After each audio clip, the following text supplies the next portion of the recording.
Good morning to all. It's indeed a pleasure to meet all of you on a beautiful day. First, let me take the opportunity to thank the Entrepreneurship Development Club of the college, and thank you, Professor Sanu sir and Arun sir, for inviting me for this webinar. I also take this occasion to thank the principal, Dr. Mini Chandran, Dr. Ansar sir for his inspiring words, and Dr. Renu for a wonderful introduction.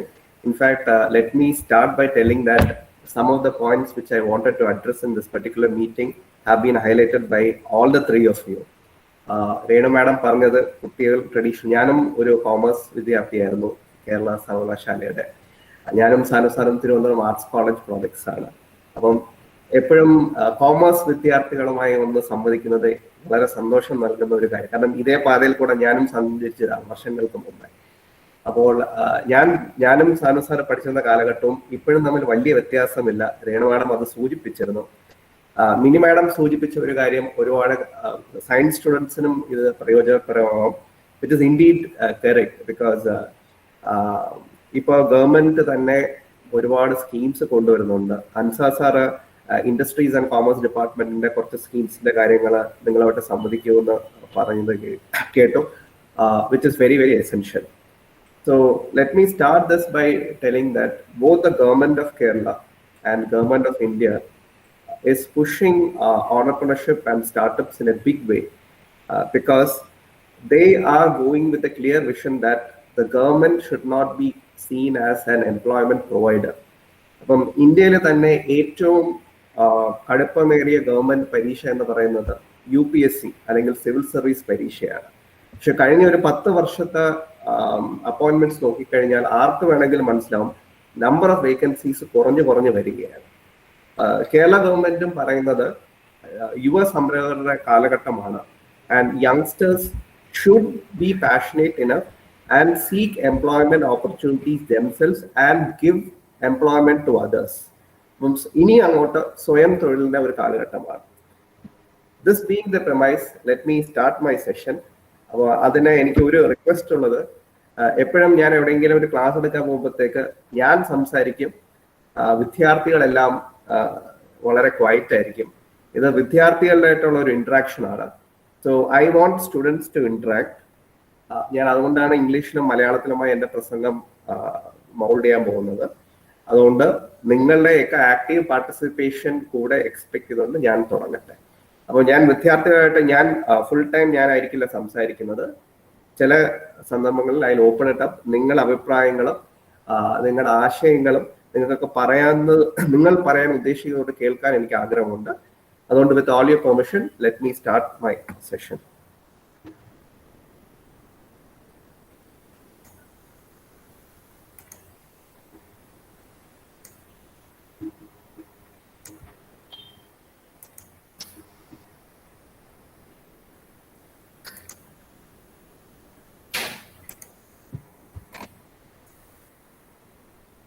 Sanu sir, is the PPT visible?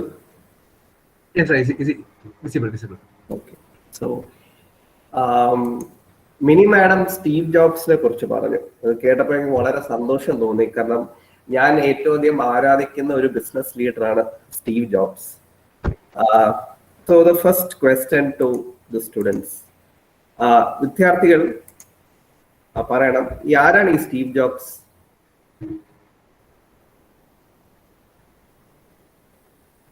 നിങ്ങൾ പറയാതെ ഞാൻ മുന്നോട്ട് പോകില്ല. വിദ്യാർത്ഥികൾ പറഞ്ഞു, ആരാണ് ഈ Steve jobs?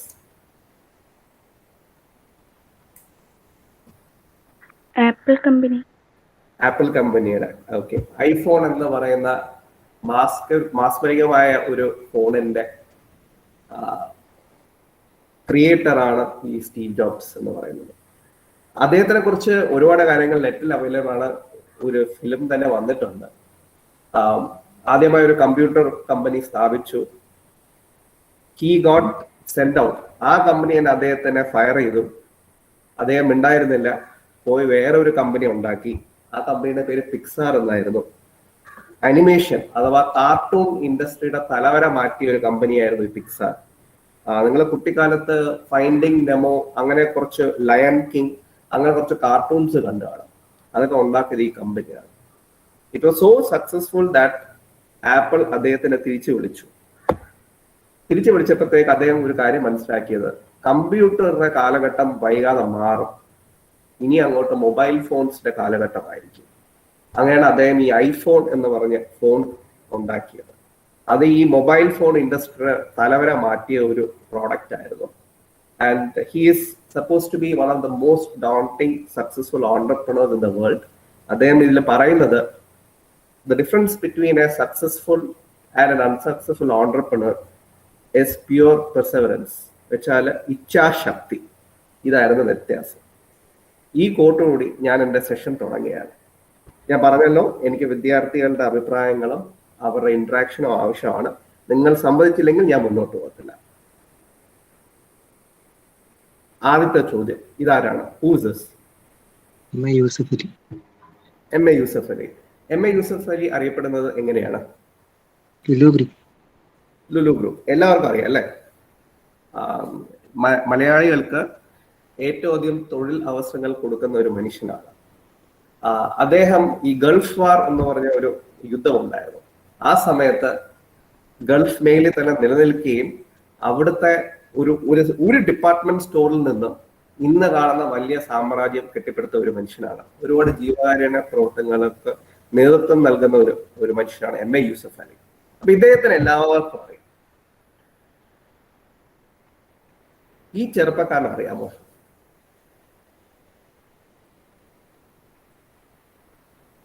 ആർക്കെങ്കിലും അറിയാമോ? ഇദ്ദേഹത്തിന്റെ പേര് മുസ്തഫ എന്നാണ്. മലബാർ മേഖലയിൽ ഉള്ള ഒരു വ്യവസായിയാണ്. പക്ഷെ അദ്ദേഹം ഇപ്പൊ ബാംഗ്ലൂർ ബേസ് ആയിട്ടാണ് അദ്ദേഹത്തിന്റെ കമ്പനി ഓടിക്കുന്നത്. കേട്ടിട്ടുണ്ടോ? ഇല്ല. ഇനി ഒരു ഇൻഫർമേഷൻ കൂടെ നൽകാം. ഈ കഴിഞ്ഞ കോവിഡ് കാലഘട്ടത്ത് അദ്ദേഹത്തിന്റെ കമ്പനിയുടെ വരുമാനം 294 crores ആയിരുന്നു, ഏതാണ്ട് 300 കോടി രൂപ. അപ്പം വലിയ ഏതെങ്കിലും കമ്പനി ആയിരിക്കും അല്ലെ? ഈ 300 കോടിയൊക്കെ ടേൺ ഓവർ വരണമെങ്കിൽ കടകം നടത്തിയാൽ പോരല്ലോ. ഏറ്റവും ഇൻട്രസ്റ്റിംഗ് ആയിട്ടുള്ള ഒരു കാര്യം,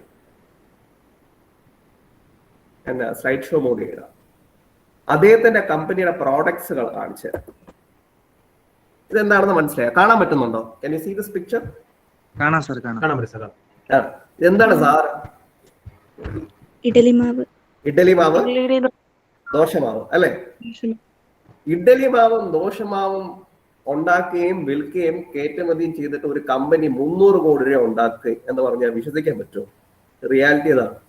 നിങ്ങള് ഗൂഗിളില് ഈ ID ഫുഡ്സ് ആൻഡ് മുസ്തഫ എന്ന് ടൈപ്പ് ചെയ്ത് കഴിഞ്ഞാൽ കിട്ടും.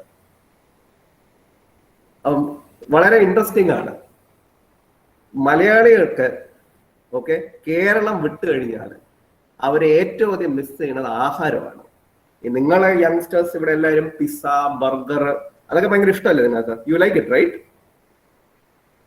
കഴിക്കാറുണ്ടോ? Do you eat pizza, burger? ഉണ്ടാവും. ഇപ്പൊ പറ്റത്തില്ലായിരിക്കും ലോക്ക്ഡൌൺ ഒക്കെ കാരണം. അല്ലെങ്കിൽ സിറ്റിയിലൊക്കെ വരുമ്പോഴത്തേക്ക്, കൊല്ലത്തോ തിരുവനന്തപുരത്തോ വരുമ്പോഴത്തേക്ക് കഴിക്കാറുണ്ടോ? Pizza, burger കഴിക്കാറുണ്ടോ? കിട്ടി അതല്ലേ കഴിക്കത്തുള്ളൂ. തീർച്ചയായും. പക്ഷെ ഈ എല്ലാരും കടൽ കടന്ന് പോകുമ്പോഴത്തേക്ക് ഒരുപാട് പേര് കടൽ കടന്ന് പോകാറുണ്ടല്ലോ. ഗൾഫിലും അമേരിക്ക, കാനഡ. ഇപ്പൊ കാനഡയൊക്കെയാണ് എല്ലാവർക്കും പോകാൻ താല്പര്യം. അവിടെ എല്ലാ ദിവസവും റൊട്ടിയും ബർഗറും ഒക്കെ തിന്നു കഴിയുമ്പോഴത്തേക്ക് ഒരു ദിലീപിന്റെ സിനിമയുണ്ട്, 2 countries കണ്ട്, കാനഡയിൽ വെച്ചാണ്. ദിലീപ് കണ്ടിട്ടുണ്ടോ അത്? മോഹൻദാസ്. അതിനകത്ത് ഒരു ക്ലാസിക് സീനുണ്ട്. സുരാജ് വെഞ്ഞാറമൂട് ഒരു റൊട്ടി കഷ്ണവും തിന്നിട്ട് അയല പൊരിച്ചതുകൊണ്ട് എന്ന പാട്ട് കേൾക്കുന്നത്. Do you remember that scene?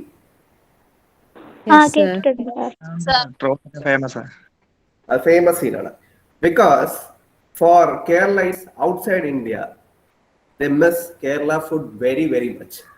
ആ ബിസിനസ് പൊട്ടൻഷ്യൽ മനസ്സിലാക്കി ടാപ്പ് ചെയ്ത് സിസ്റ്റമാറ്റിക്കലി ആ ഓപ്പർച്യൂണിറ്റി പേഴ്സീവ് ചെയ്തപ്പോഴാണ് ഇതൊരു 300 കോടി രൂപ, അപ്രോക്സിമേറ്റ്ലി 300 കോടി രൂപ ടേൺ ഓവർ ഉണ്ടായ ഒരു കമ്പനി ഉണ്ടായത്. എല്ലാവർക്കും അറിയാവുന്ന കാര്യമായിരുന്നു. പക്ഷെ അദ്ദേഹം എങ്ങനെ ചെയ്തു എന്നുള്ളതാണ് ഇൻട്രസ്റ്റിംഗ്.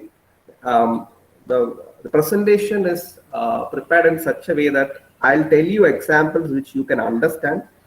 കേരളത്തിൽ നിന്നുള്ള കാര്യങ്ങൾ ഞാൻ പറയും. പിന്നെ എന്താണ് ഓണ്ടർപ്രണർഷിപ്പ് എന്നുള്ളതിന്റെ ഒരു ചെറിയൊരു ഡിസ്ക്രിപ്ഷൻ. കാരണം അതിനെക്കുറിച്ച് detail session you will get it in future. പിന്നെ അൻസാർ സാർ ഇൻഡസ്ട്രീസ് ഡിപ്പാർട്ട്മെന്റിന്റെ കുറച്ച് കാര്യങ്ങൾ സൂചിപ്പിച്ചു. ഞാൻ എന്റെ ഗ്രൗണ്ട് വർക്കിന്റെ ഭാഗമായിട്ട് കുറച്ച് സ്കീംസ് നോക്കിയിട്ടുണ്ട്. അതിൽ 1-2 ഇൻഡസ്ട്രീസ് ഡിപ്പാർട്ട്മെന്റ് അല്ല, ബാക്കി 1-2 ഗവൺമെന്റ് സ്കീംസിന്റെ കാര്യം കൂടെ നിങ്ങൾക്ക് ഷെയർ ചെയ്യാൻ താല്പര്യപ്പെടുന്നു. കാരണം അതിനെക്കുറിച്ച് അതിലെ കുറച്ച് കുട്ടികൾ എന്താ ചെയ്തിട്ടുള്ളത് കൂടെ ഞാൻ പറഞ്ഞു തരാം.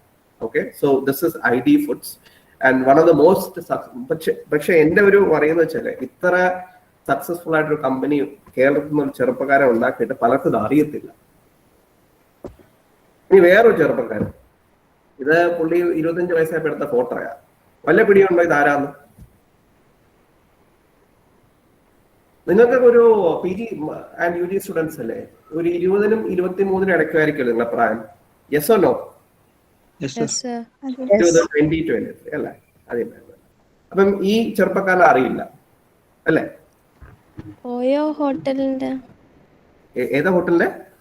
Correct. Who is that? Sainaba Mansoor. Okay, Sainaba, that's good.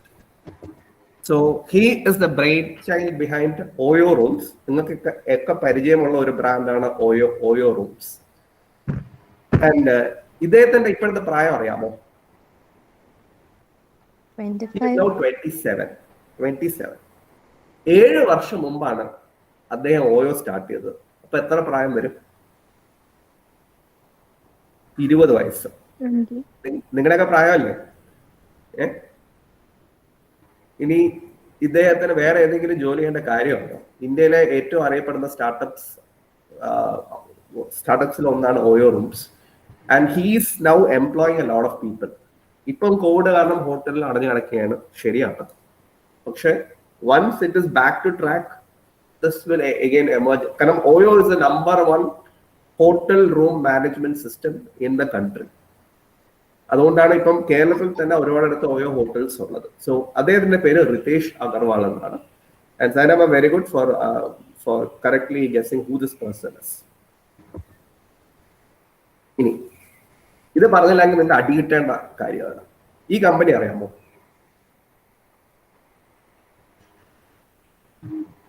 ഒരു ഇൻഫർമേഷൻ കൂടെ തരാം. കഴിഞ്ഞ വർഷം ലോകത്തിലെ ഏറ്റവും വലിയ സ്റ്റാർട്ടപ്പ് ആയിട്ട് കൺസിഡർ ചെയ്യുന്ന ഈ ഒരു കമ്പനിയാണ് ByteDance. By the way, നിങ്ങളെല്ലാം കോമേഴ്സ് സ്റ്റുഡൻസ് അല്ലേ? 1 ബില്യൺ എത്രയാണെന്ന് അറിയാമോ? Billion 1 billion കോടിയാണോ 10 കോടിയാണോ? 100 കോടി അല്ലേ? 100 കോടി. അപ്പൊ 140 ബില്യൺ എന്ന് പറയുമ്പോ എത്ര കോടിയാണ്?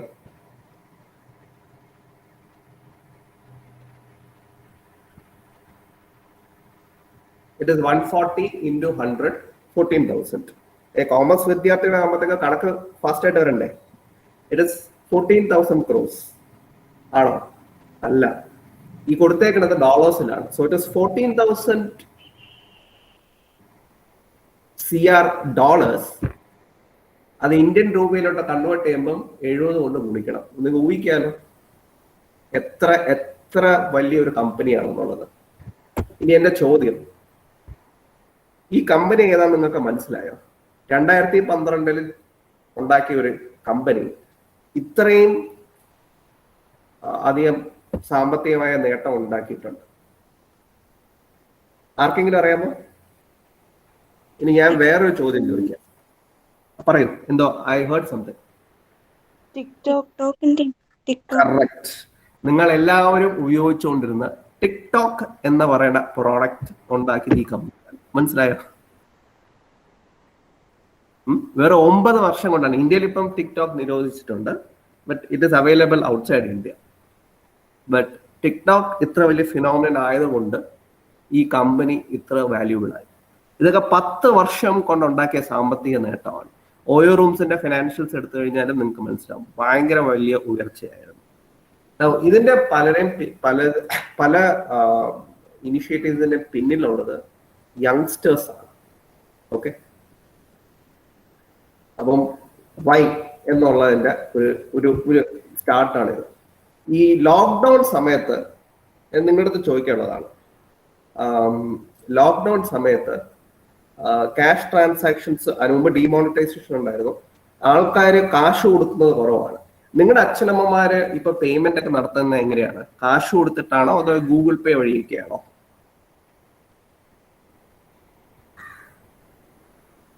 കടയിൽ പോകാറുണ്ടോ നിങ്ങള്? ഉണ്ട് സാർ. ഈ കടയിൽ പോകുമ്പോ ഈ ബോർഡ് കാണാറുണ്ടോ? ഗൂഗിൾ പേ, പേടിഎം അല്ലെങ്കിൽ സ്റ്റിക്കർ ഒട്ടിച്ചേക്കുന്നത് കണ്ടിട്ടുണ്ടോ? ഉണ്ട്. QR. ഇപ്പം മീൻ കച്ചവടക്കാരനും പലകറി അതിന്റെ പടമാണ് വെച്ചേക്കുന്നത്.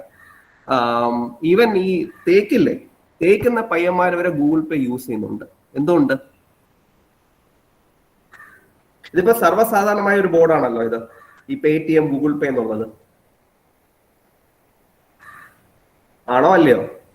ആണ് സാർ. അത് എന്തുകൊണ്ടാണ്? ഈ സമയത്ത് കയ്യില് ക്യാഷ് യൂസ് ചെയ്യുന്നത് ഒന്നത് കുറവാണ്. രണ്ടാമത്തെ കാര്യം, ഈ കോവിഡ് കാരണം വളരെ ബുദ്ധിമുട്ടാണ്. ഈ രണ്ടാമത്തെ ഒരു കാര്യം ചോദിച്ചോട്ടെ, ഈ കഴിഞ്ഞ വർഷം 6 മാസത്തോളം ലോക്ക്ഡൌൺ ആയിരുന്നു. ഓക്കെ, നിങ്ങൾ +2 പഠിക്കുമ്പോഴത്തേക്ക് ഇങ്ങനെ ഓൺലൈൻ ക്ലാസ് ഉണ്ടായിരുന്നോ? ഇല്ല. ഇപ്പം പക്ഷെ നമ്മൾ ഈ മീറ്റിംഗ് തന്നെ ഓൺലൈൻ ആയിട്ടാണ് ചെയ്യുന്നത്. നിങ്ങളുടെ ക്ലാസ്സസ് ഓൺലൈൻ ആയിട്ടാണ്, നിങ്ങളുടെ നോട്ട്സ് വരുന്നത് ഓൺലൈൻ ആയിട്ടാണ്, അല്ലേ? ഈ സൂം എന്ന് പറഞ്ഞ ഒരു ആപ്ലിക്കേഷനെ കുറിച്ച് കേട്ടിട്ടുണ്ടോ? ഉണ്ട് സാർ. ഓക്കെ, കഴിഞ്ഞ 2 വർഷം കൊണ്ട് അതിന്റെ സാമ്പത്തിക നേട്ടം പറഞ്ഞറിയിക്കാൻ പറ്റാത്തതാണ്. അപ്പൊ ഈ മാറുന്ന സാഹചര്യത്തില് ട്രഡീഷണൽ ആയിട്ടുള്ള കാര്യങ്ങൾ സർവൈവ് ചെയ്യത്തില്ല. മാറ്റം is very the only thing which is constant is change. Even our education sector has changed and lot of things get obsolete. ഇപ്പൊ പലരും സാധനങ്ങൾ വാങ്ങിക്കുന്നത് ഓൺലൈൻ ആണ്. നിങ്ങൾക്കറിയാമല്ലോ, നിങ്ങൾ ഓൺലൈനായിട്ട് സാധനങ്ങൾ വാങ്ങിച്ചിട്ടുണ്ടോ? അത് അതില്ലാതെ നിവൃത്തിയില്ല, അല്ലേ? പല കാര്യങ്ങളും ഇപ്പൊ കടയിൽ കിട്ടാനില്ലല്ലോ. അപ്പൊ ഓൺലൈനായിട്ട് ലോക്ക്ഡൌൺ സമയത്ത് മൊത്തം ഓൺലൈനായിട്ട് സൊമാറ്റോ, സ്വിഗ്ഗി എന്ന കാര്യങ്ങൾ കേട്ടിട്ടുണ്ടോ? ഉബർ ഈറ്റ്സ് കേട്ടിട്ടുണ്ടോ? ഈ 5 വർഷം മുമ്പ് ഇങ്ങനെ സാധനം ഉണ്ടായിരുന്നോ? ഇല്ല. പക്ഷെ ഇപ്പൊ എല്ലാവരും സിറ്റിയിലൊക്കെ എല്ലാവരും അത് ഗ്രാമപ്രദേശങ്ങളിലോട്ട് വന്നിട്ടുണ്ട്. അതേപോലെ ഈ ടാക്സി സെഗ്മെന്റില് ഓല എന്ന് പറഞ്ഞൊരു കാര്യമുണ്ട്, അറിയാമോ? Ola online taxi. These are all new business models which are emerging. അപ്പം things are changing rapidly, so the traditional way of doing things are gonna go out. New way of things are gonna come in. Even government sector പോലെ change വരുന്നുണ്ട്. നിങ്ങൾ ഒരു പാസ്പോർട്ടിന് apply ചെയ്യോ അല്ലെങ്കിൽ ഒരു driving licence എടുക്കുകയോ, ഈവൻ പല ഗവൺമെന്റ് ഇനീഷ്യേറ്റീവ്സും ഫുള്ളി ഇപ്പൊ ഓൺലൈൻ ആയിട്ടാണ്. കേന്ദ്ര സർക്കാരും കേരള സർക്കാരും ഇനീഷ്യേറ്റീവ് എടുത്ത് ചെയ്യുന്നുണ്ട്. നിങ്ങളുടെ തന്നെ പല കാര്യങ്ങളും ഇപ്പൊ ഓൺലൈനാണ്. ഞാൻ കേരള യൂണിവേഴ്സിറ്റിയിൽ ഞാനും സാറും പഠിച്ചിട്ടുണ്ടപ്പോ സർവ്വ കാര്യത്തിനും പേപ്പറിൽ എഴുതി ഫോട്ടോസ്റ്റാറ്റ് എടുത്ത് അങ്ങനെയൊക്കെ ആയിരുന്നു. പക്ഷെ ഇപ്പൊ യൂണിവേഴ്സിറ്റി തന്നെ പല കാര്യങ്ങളും, നിങ്ങളുടെ റിസൾട്ട്സ് വരുന്നത് ഓൺലൈൻ അല്ലേ? ഓൺലൈനിൽ അറിയാൻ പറ്റുമല്ലോ. അങ്ങനെ നമുക്ക് അങ്ങനെ നമ്മുടെ നോട്ടീസ് ബോർഡിലായിരുന്നു ഇട്ടുകൊണ്ടിരുന്നത് ആ സമയത്ത്. So things are changing. Now let's look at who is an entrepreneur.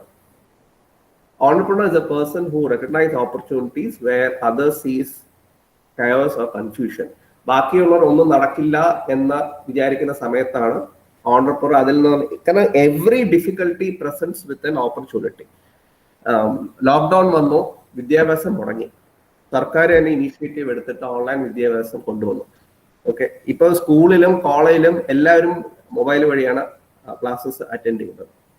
രണ്ടാമത്തത്, ഇങ്ങനെ ഡിഫിക്കൽട്ടീസ് വരുമ്പോഴത്തേക്ക് പുതിയ പുതിയ കാര്യങ്ങൾ വരും. And that becomes part and parcel of our life. ഇനി ഈ സിനിമ കണ്ടിട്ടുണ്ടോ? ആരാ അഭിനയിക്കുന്നത്? സൂര്യ. Okay. Now I am not looking at the plot, but what does he do in that film? പാവപ്പെട്ട ഫ്ലൈറ്റിൽ സഞ്ചരിക്കാൻ വേണ്ടിയുള്ളത്. ഓക്കെ, അത് ഇതൊരു റിയൽ ലൈഫ് ഇൻസിഡന്റിനെ ബന്ധപ്പെട്ട ഒരു സിനിമയാണ്. അത് ഏത് കമ്പനിയാണെന്ന് അറിയാമോ? എയർ ഡെക്കാൻ. കറക്റ്റ്. അപ്പം ആ സിനിമ നിങ്ങൾ എല്ലാം കണ്ടോ? അതെനിക്ക് തോന്നുന്നു ആമസോൺ പ്രൈമിലാണ് ഉള്ളതെന്ന് തോന്നുന്നു, അല്ലെ? ആമസോൺ പ്രൈമിൽ ഈ സാധനം ഉണ്ട്, ആണോ? ടെലിഗ്രാമിലും. അതെ. നിങ്ങൾ ടെലിഗ്രാമിലായിരിക്കും കണ്ടത്, കറക്റ്റ്. നിങ്ങളെല്ലാം പക്ഷെ അത് നിങ്ങൾ കാണുന്ന കാര്യം എനിക്ക് ഉറപ്പായിരുന്നു. അപ്പൊ നിങ്ങൾ എന്തൊക്കെയാണ് കണ്ടത്? അദ്ദേഹം ഒരു എയർഫോഴ്സ് പൈലറ്റ് ആയിരുന്നു. പിന്നെ അദ്ദേഹം മനസ്സിലാക്കി ഇന്ത്യയിൽ എത്രയോ കോടി ജനങ്ങളുണ്ട് ഒരു വിമാനയാത്ര ഇതുവരെ നടത്തിയിട്ടില്ലാത്തത്. അതുകൊണ്ട് അദ്ദേഹം എന്താണ് ചെയ്തത്? Already scene that movie. ഞാൻ പറയുന്നത് വളരെ കോംപ്ലിക്കേറ്റഡ് കാര്യമല്ല, നിങ്ങൾ കണ്ട ഒരു കാര്യമാണ് ഞാൻ ചോദിക്കുന്നത്. പറയൂ. ₹1 നിരക്കില് ടിക്കറ്റ് ഇഷ്യൂ ചെയ്ത്. ₹1. ഓക്കെ, ₹1. പിന്നെ എന്തൊക്കെയാണ് ഓർമ്മ വരുന്നത് പറയൂ, എന്നിട്ട് ഞാൻ പറയാം. ₹1 ടിക്കറ്റ് കറക്റ്റ്. എന്താ? റിട്ടയർഡ് ആയിട്ടുള്ള പൈലറ്റിനെ യൂസ് ചെയ്ത്. റിട്ടയർഡ് ആയിട്ടുള്ള പൈലറ്റ്സ് ഹി യൂസ്ഡ്, കറക്റ്റ്. ചെലവ് കുറയ്ക്കാൻ വേണ്ടി ന്യൂസ് പേപ്പർ അങ്ങനത്തെ ഫെസിലിറ്റീസ് ഒന്നും ഇല്ലാതെ. Exactly, freebies were avoided. Anything else നിങ്ങൾക്ക് ഓർമ്മിക്കാൻ? ഇതൊക്കെ പറയുന്നുണ്ട്, സൂര്യ തന്നെ പറയുന്നുണ്ട് അതിൽ. പിന്നെ സെക്കൻഡ് ഹാൻഡ് എയർപ്ലെയിൻ ആയിരുന്നു. Second hand airplane. Okay, I will add on to that. Correct. Then venture capital. Venture capital, very, very interesting. You being finance students, great. Venture capital. Then,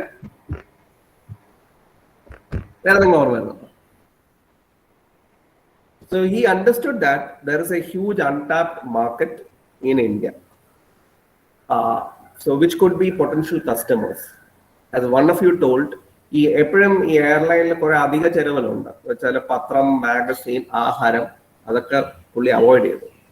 എന്നിട്ട് പുള്ളിക്കാരന്റെ വൈഫായിട്ട് അഭിനയിക്കുന്ന ഒരു ഫേമസ് മലയാളം ആക്ട്രസ് ആണ്. She started catering. അതിന് തന്നെ charge കൊടുക്കണമായിരുന്നു. അവരെങ്ങനെയാണ് ticket വിറ്റതെന്ന് ഓർമ്മയുണ്ടോ? മൂവിയിൽ കാണിക്കുന്നുണ്ട്, ഓർമ്മയുണ്ടോ? റെയിൽവേ സ്റ്റേഷനിലൊക്കെ ഓരോ കറക്റ്റ്. അദ്ദേഹം പോയി ഒരു റെയിൽവേ ജനറൽ മാനേജറെ മീറ്റ് ചെയ്യും. റെയിൽവേ സ്റ്റേഷനിൽ എയർ ഡെക്കാന്റെ ടിക്കറ്റ് കൗണ്ടർ സ്റ്റാർട്ട് ചെയ്യാൻ പെർമിഷൻ ചോദിക്കുകയും ചെയ്തു. ഓർമ്മയുണ്ടോ ആ സീൻ? ഇതൊക്കെ ആരും ചിന്തിക്കാത്ത കാര്യങ്ങളായിരുന്നു. ഇതിന്റെ പിന്നിൽ ക്യാപ്റ്റൻ ഗോപിനാഥ് എന്ന ഒരു മനുഷ്യനുണ്ട്. നിങ്ങൾ സെർച്ച് ചെയ്ത് കഴിഞ്ഞാൽ ഇൻഫർമേഷൻ കിട്ടും ഓൺലൈനായിട്ട്. അദ്ദേഹം ചെയ്ത കാര്യങ്ങളാണ് അവർ പ്രതിപാദിക്കുന്നത്. കുറച്ച് സിനിമ മസാലയൊക്കെ ഉണ്ട് അതിൻ്റെ അകത്ത്, പക്ഷെ ഇതൊക്കെ റിയലായിട്ട് നടന്ന കാര്യങ്ങളാണ്. അടുത്തത് ഈ എയർലൈൻ്റെ കാര്യം പറഞ്ഞത്, ഇവര് വലിയ വിമാനങ്ങളല്ല യൂസ് ചെയ്തത്. ഇവര് ATR എന്ന് പറയുന്നത്, ലാസ്റ്റ് സൂര്യ അത് പറയുന്നത്, ATR എന്ന ചെറു വിമാനങ്ങളാണ് യൂസ് ചെയ്തത്. ആൻഡ് ഇവർക്ക് പൈലറ്റ്സിന് കിട്ടാൻ ബുദ്ധിമുട്ടായിരുന്നു. അപ്പൊ അദ്ദേഹം ഒരു കാര്യം കണ്ടുപിടിച്ചത്, എയർഫോഴ്സിലെ റിട്ടയർമെന്റ് പ്രായം അത് പറയുന്നുണ്ട് 57 58 ആണ്. പക്ഷെ പ്രൈവറ്റ് ആയിട്ട് അവർക്ക് 64 വയസ്സ് വരെ വിമാനം പറത്തും. അവരെ അത് യൂസ് ചെയ്യും. ഞാൻ ഇത്രയും കാര്യങ്ങൾ പ്രത്യേകിച്ച് നിങ്ങൾ കണ്ടിട്ടില്ലാത്തവരെ കാണുക. ഒന്ന്, നല്ലൊരു മൂവിയാണ്. രണ്ടാമത്തെ, as A commerce student you will understand a lot of things. And the last point which came up, venture capital. സാധാരണഗതി ബാങ്ക് ലോൺ മാത്രമായിരുന്നു ഈ വിമാന കമ്പനി ഉടമകൾ യൂസ് ചെയ്തുകൊണ്ടിരുന്നത്. ഇത് പുതിയൊരു കമ്പനി ആയതുകൊണ്ട് some of you being PG students, you will learn about venture capital financing, which is one of the ways in which you can raise capital for a new company. He followed that. Okay, so in this context, let's look at what entrepreneurship is. It's about seeking opportunities. Surya movie എടുത്തു കഴിഞ്ഞാൽ വലിയ ഒരു target segment ഇന്ത്യയിൽ പറഞ്ഞിട്ടില്ല എന്നുള്ളതും, അവർക്കൊരു opportunity കൊടുത്തു കഴിഞ്ഞാൽ ബിസിനസ് തനിയെ വളർന്നുകൊള്ളും എന്ന ഒരു കാഴ്ചപ്പാട് ക്യാപ്റ്റൻ ഗോപിനാഥ് ഉണ്ടായി. പിന്നെ ₹1 ടിക്കറ്റിന്റെ കാര്യം പറഞ്ഞത്, എല്ലാം ₹1 ടിക്കറ്റ് ആയിരുന്നില്ല. അവർ പല ബക്കറ്റ് ഓഫ് ക്ലാസിഫിക്കേഷൻ, ചില ടിക്കറ്റ് ₹1 കൊടുത്തു, ചിലത് ₹500 കൊടുത്തു. ആൻഡ് യാത്രാ ഡേറ്റിനോട് അടുക്കും തോറും ടിക്കറ്റിന്റെ വാല്യൂ കൂടി വന്നു. അതായിരുന്നു അവരുടെ business model, taking risk. Okay, ഒരു ഗ്രാമത്തിൽ നിന്ന് വന്നിട്ട് ഒരു എയർലൈൻ കമ്പനി സ്റ്റാർട്ട് ചെയ്യണമെന്ന് പറഞ്ഞാൽ അപാര ചങ്കൂറ്റം വേണം. പക്ഷെ അദ്ദേഹത്തിന് അത് ഉണ്ടായിരുന്നു. മൂന്നാമത്തത്, മോസ്റ്റ് ഇമ്പോർട്ടൻറ്റ് തിങ്, ഈ സിനിമ കണ്ട കുറച്ചുപേരുണ്ടല്ലോ, അദ്ദേഹത്തിന് പ്രതിസന്ധികൾ ഒരുപാട് ഉണ്ടായിട്ടുണ്ടായിരുന്നു. പൈസയ്ക്ക് ബുദ്ധിമുട്ടുണ്ടായി, പെർമിഷൻസ്, ഇപ്പൊ ഒരുപാട് കാര്യങ്ങൾ മാറ്റം വന്നു. പണ്ടൊക്കെ ഒരുപാട് പെർമിഷന് സമയം എടുക്കുമായിരുന്നു. പിന്നെ വിമാന കമ്പനി ഉടമകൾ ഒരുപാട് പ്രശ്നങ്ങൾ ഉണ്ടാക്കി, സിനിമയിൽ കാണിക്കുന്നുണ്ട്. പിന്നെ അദ്ദേഹത്തിന്റെ എന്താ പറഞ്ഞത്, വൈഫിന്റെ ആഭരണങ്ങൾ വരെ പണയം വെക്കേണ്ടി വന്നു. പക്ഷെ അതൊന്നും തളർന്നില്ല. ജീവിതത്തിന്റെ കാര്യം പറഞ്ഞാലും അതാണ്, പ്രതിസന്ധികൾ വന്നുകൊണ്ടേയിരിക്കും. അത് ആരുടെ ജീവിതത്തിലാണെങ്കിലും, നിങ്ങളുടെ ആണെങ്കിലും എൻ്റെ ജീവിതത്തിലാണെങ്കിലും, നമ്മൾ അങ്ങനെ എങ്ങനെ ഫേസ് ചെയ്യുന്നു അനുസരിച്ചിരിക്കും നമ്മുടെ success. It is basically A mind set that a person needs to have to follow an entrepreneurship journey. ഇനി ഈ കാലഘട്ടത്തിൽ why this is very important? ഒന്ന്, ഇപ്പോഴത്തെ കോവിഡ് മൂലവും അല്ലാതെയുമുള്ള ടെക്നോളജി ഡെവലപ്മെന്റ് കാരണം കംപ്ലീറ്റ് കാര്യങ്ങൾ മറിഞ്ഞുകൊണ്ടിരിക്കുകയാണ്. ഓക്കെ, ഞാനൊരു കാര്യം ചോദിക്കട്ടെ. നിങ്ങളെല്ലാം കോമേഴ്സ് സ്റ്റുഡൻസ് ആണ്. ഈ ടാലി എന്നൊരു സോഫ്റ്റ്വെയർ ഉണ്ട്, അറിയാമോ? അറിയാം സാർ. അത് നിങ്ങൾക്കറിയാമോ? അല്ല, ജസ്റ്റ് ആസ്കിങ്, നിങ്ങൾക്ക് അറിയാമോ? അത് സിലബസിൽ കാണത്തില്ലായിരിക്കും, നിങ്ങൾക്കറിയാമോ അത്? നിങ്ങൾക്കറിയാമോ ഈ ടാലി ഇല്ലാതെ ഒരു പരിപാടി നടക്കില്ല അക്കൗണ്ടിങ്ങിൽ ഇക്കാലത്ത്? അതൊന്നും. രണ്ടാമത്തെ കാര്യം, ഇന്ത്യയിൽ തന്നെ എല്ലാ വർഷവും നിയമങ്ങൾ, പ്രത്യേകിച്ച് നികുതി നിയമങ്ങൾ മാറിക്കൊണ്ടിരിക്കുകയാണ്. അതറിയാമോ? ഇപ്പൊ ഒരു GST എന്ന് പറയുന്ന കാര്യമുണ്ട്, നിങ്ങൾക്ക് അറിയായിരിക്കും, കേട്ടിട്ടുണ്ടോ? GST 4 വർഷം മുമ്പ് ഇല്ലായിരുന്നു. ഇപ്പൊ നിങ്ങളെ കൊടുക്കുന്ന എല്ലാം GST ആണ്. 4 വർഷം മുമ്പ് നിയമം ഇല്ലായിരുന്നു. പുതിയ നിയമങ്ങൾ വരുമ്പോഴത്തേക്ക് അതിനെ കുറിച്ചുള്ള ഗ്രാഹ്യം ഉണ്ടെങ്കിലേ നമുക്ക് ആ മേഖലയിൽ പ്രവേശിക്കാൻ പറ്റുള്ളൂ. ഓക്കെ. രണ്ടാമത്തത്, ഒരുപാട് പുതിയ സംരംഭകർ വരുന്നുണ്ട് യങ്സ്റ്റേഴ്സ് ഇടയ്ക്ക് തന്നെ ഒരുപാട്. ഞാൻ അതിന്റെ ഉദാഹരണങ്ങൾ പറയാം. മൂന്നാമത്തത്, ഞാൻ പറഞ്ഞല്ലോ, ഗവൺമെന്റിന്റെ പോളിസി തന്നെയാണ്. ഈ ഗവൺമെന്റ് ജോലി ഇനി വരും കാലഘട്ടങ്ങളിൽ വളരെ കുറവായിരിക്കും. കാരണം അവിടെയും കമ്പ്യൂട്ടറൈസേഷനും ഓട്ടോമേഷനും ഒക്കെ വന്നുകൊണ്ടിരിക്കുകയാണ്. ഈ ആർട്ടിഫിഷ്യൽ ഇന്റലിജൻസ് എന്നൊരു സാധനമുണ്ട്, നിങ്ങൾക്ക് അറിയാമോ? കേട്ടിട്ടുണ്ടോ? ഓക്കെ, ഒരു സിമ്പിൾ ഉദാഹരണം പറഞ്ഞുതരാം. നിങ്ങൾ ഏതെങ്കിലും ബാങ്കിന്റെ വെബ്സൈറ്റിൽ പോയിട്ടുണ്ടോ?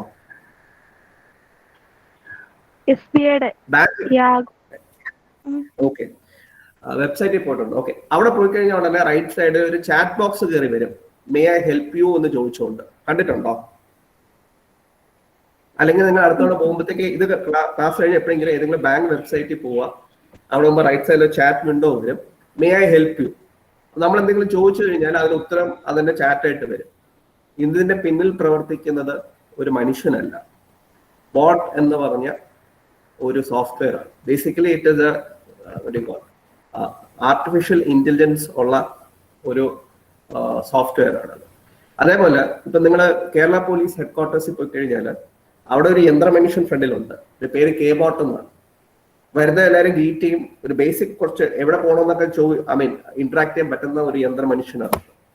അപ്പം കാലഘട്ടം മാറിക്കൊണ്ടിരിക്കുകയാണ്. Even in commerce field, I touch on that in the last because I M basically part of your family. I tell what I have seen. അപ്പം നമ്മള് ജോലി കിട്ടും എന്ന് വിചാരിച്ചുകൊണ്ടിരുന്നു കഴിഞ്ഞാൽ ചിലപ്പം നടപ്പ് വരുന്നില്ല. ചിലർക്ക് കിട്ടും, ഇല്ലെന്ന് ഞാൻ പറയുന്നില്ല. പക്ഷേ for the student population in Kerala, there are not enough number of jobs in any stream within Kerala or even within India. That is the issue. കാരണം ഉള്ളവർക്കേ ജോലി പോയിക്കൊണ്ടിരിക്കുകയാണ്. ഈ കോവിഡ് കാരണം ഒരുപാട് ജോലി പോവുകയും ചെയ്തു. അപ്പൊ ഇനിയുള്ള കാലഘട്ടത്തിൽ, in your generation, at least some of you will have to follow this. ഇനി for the next 10-15 minutes, I'll just go through the stages of what you need to do. ഇപ്പം എനിക്ക് മിനിമസം രേണു മാഡം പറഞ്ഞു, പലരും എടുത്ത് ചാടി തുടങ്ങി ബിസിനസ് ഫെയിൽ ആവുന്ന instances ഉണ്ട്. That is because there is a certain set of steps which have to be followed for any business to be successful. Okay, so let's start one by one and then we will see how it can be done. ഈ ഏത് ബിസിനസ്സിന്റെയും ആദ്യത്തെ stage എന്ന് പറഞ്ഞാൽ ഒരു idea ഉണ്ടാവുക എന്നുള്ളതാണ്. അത് 1,000 idea വരും. ഏറ്റവും സക്സസ്ഫുൾ ആയിട്ടുള്ള ഐഡിയാസ് എന്ന് വെച്ചാൽ ഒരു സാധാരണക്കാരന്റെ പ്രോബ്ലംസ് അഡ്രസ് ചെയ്യുന്ന ഒരു ഐഡിയ ആണെങ്കിൽ അത് ക്ലിക്കാവും. ഞാനൊരു ഉദാഹരണം പറഞ്ഞുതരാം. IRCTC വെബ്സൈറ്റ് അറിയാമോ? ഹലോ, IRCTC വെബ്സൈറ്റ് അറിയാമോ? ഓക്കെ, ട്രെയിൻ ടിക്കറ്റ് എങ്ങനെയാ എടുക്കുന്നത്?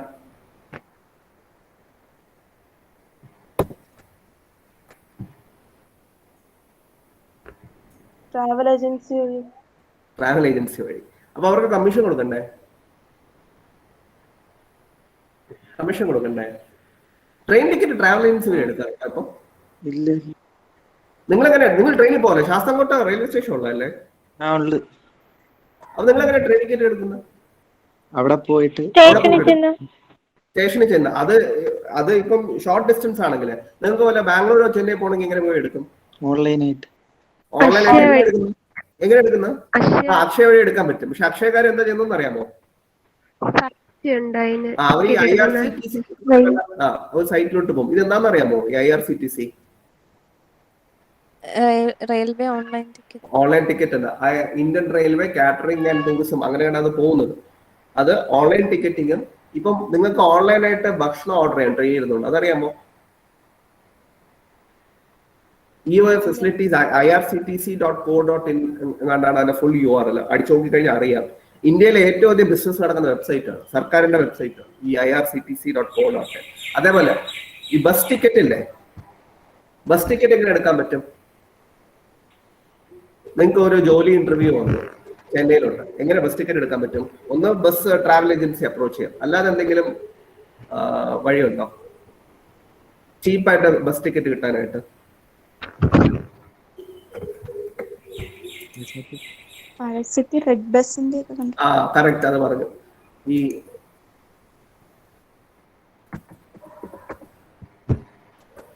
ഓയോ പോലെ ഇന്ത്യയിലെ ഏറ്റവും ബെസ്റ്റ് റേറ്റ് ബസ് ടിക്കറ്റ് കിട്ടുന്ന ഒരു സൈറ്റാണ്.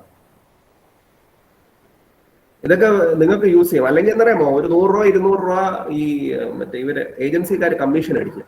അത് നിങ്ങൾ ദൂരെ ഈ ബസ് യാത്രയൊക്കെ റീസ്റ്റാർട്ട് ചെയ്തിട്ട് ദൂരെ പോകാനായിട്ട് ബസ് ടിക്കറ്റ് എടുക്കണമെങ്കിൽ ഈ സൈറ്റ് വളരെ യൂസ്ഫുൾ ആണ്. ഞാൻ ഒരുപാട് തവണ യൂസ് ചെയ്തിട്ടുണ്ട്. നമുക്ക് പല റേറ്റിന് കിട്ടും. പിന്നെ നമുക്ക് ടിക്കറ്റ് സീറ്റ് ബ്ലോക്ക് ചെയ്യാം. പിന്നെ വേറെ അഡീഷണൽ ഫെസിലിറ്റീസ് ആണ് ചില ബസ്സസിലുണ്ട്, എന്തൊക്കെയാണെന്നുള്ളത് അറിയാൻ പറ്റും. So this is one very useful site. അപ്പം റെഡ് ബസ് വളർന്നെന്ന് വെച്ചാൽ ഓയോ റൂംസിന്റെ ഉദാഹരണം എടുക്കുകയും, ഓയോ റൂംസിൽ റിതേഷ് എന്താ പറ്റിയെന്ന് വെച്ചാൽ പുള്ളി ഏതോ ഒരു ഗ്രാമത്തിൽ പോയപ്പോഴത്തേക്ക് അവിടെ ഹോട്ടലിൽ വളരെ മോശ അനുഭവമായിരുന്നു. അപ്പം ഈ ഒരു പ്രശ്നം പല ആൾക്കാരും പറയുണ്ടായി. when they travel with family, especially when you are married, you have got children, when you travel with your family to a place, അവിടെ നല്ല ഒരു ഹോട്ടൽ ഇല്ലാതിരിക്കുകയും അല്ലെങ്കിൽ ഹോട്ടലിലെ സ്റ്റാഫിന്റെ പെരുമാറ്റം മോശമാണെങ്കിൽ ആ യാത്രയുടെ സുഖം മൊത്തം പോയി കിട്ടും. അപ്പോൾ ആ ഒരു പെയിൻ പോയിന്റിൽ നിന്നാണ് എന്തുകൊണ്ട് ഒരു സ്റ്റാൻഡേർഡ് സർവീസ് ഓഫർ ചെയ്യുന്ന ഈ ഓയോ റൂംസ് എന്ന് പറഞ്ഞാൽ അവരെ ഹോട്ടലിൽ വാങ്ങിക്കത്തില്ല. ആ കാര്യം അറിയാമോ? Do you know that? ആ ഹോട്ടലിലെ ചില മുറികള് ഒരു സർട്ടൻ സ്പെസിഫിക്കേഷൻ, ചില റൂം വൃത്തിയായിരിക്കണം, റേറ്റ് ഇങ്ങനെ ആയിരിക്കും, ബാത്റൂം ക്ലീൻ ആയിരിക്കണം, ബാത്റൂമിൽ സോപ്പ് അങ്ങനത്തെ കാര്യങ്ങൾ കാണണം, AC കാണണം, ബേസിക് TV ഫെസിലിറ്റീസ് കാണാം മിതമായ റേറ്റിൽ. അതായിരുന്നു ഓയോ റൂംസിന്റെ ബിസിനസ് ഐഡിയ. അതൊരു സാധാരണക്കാരന്റെ ആവശ്യമായതുകൊണ്ട് വലിയ രീതിയിൽ ക്ലിക്കായി. So this is the first stage. ഇത് നേരത്തെ ഞാൻ പറഞ്ഞ ID ഫുഡ്സിന്റെ ഒരു പ്രോഡക്റ്റ് ആണ്. ഇതെന്താന്ന് മനസ്സിലായോ? അവർ കാണിക്കുന്നത് വട. ഈ ഉഴുന്ന വടയ്ക്ക് നടുക്കൊരു ഹോളുണ്ട് ഇല്ലേ? ഉണ്ട്. ഹോൾ ഇല്ലാത്ത ഉഴുന്ന വടയെ ഉഴുന്ന വട എന്ന് വിളിക്കാൻ പറ്റുമോ? ഇല്ല. അത് പരിപ്പോടെ അറിയത്തില്ലേ? അല്ല, അത് പരിപ്പ് വേണ്ടേ? അല്ല, അത് കറക്റ്റ് ആണ്. പക്ഷെ അത് ഉഴുന്ന വട അല്ലല്ലോ, നമ്മൾ സമ്മതിക്കത്തില്ലല്ലോ. ഉഴുന്ന വടയ്ക്ക് നടുക്ക് ഒരു തോള വേണ്ടേ? കേരളത്തിന്റെ വെളിയിൽ ഈ തോള, കറക്റ്റ് തോള ഉള്ള ഉഴുന്ന വട കിട്ടാനായിട്ട് ഭയങ്കര പാടാം. അല്ലെങ്കിൽ അത് മലയാളി റെസ്റ്റോറന്റ് ആയിരിക്കണം.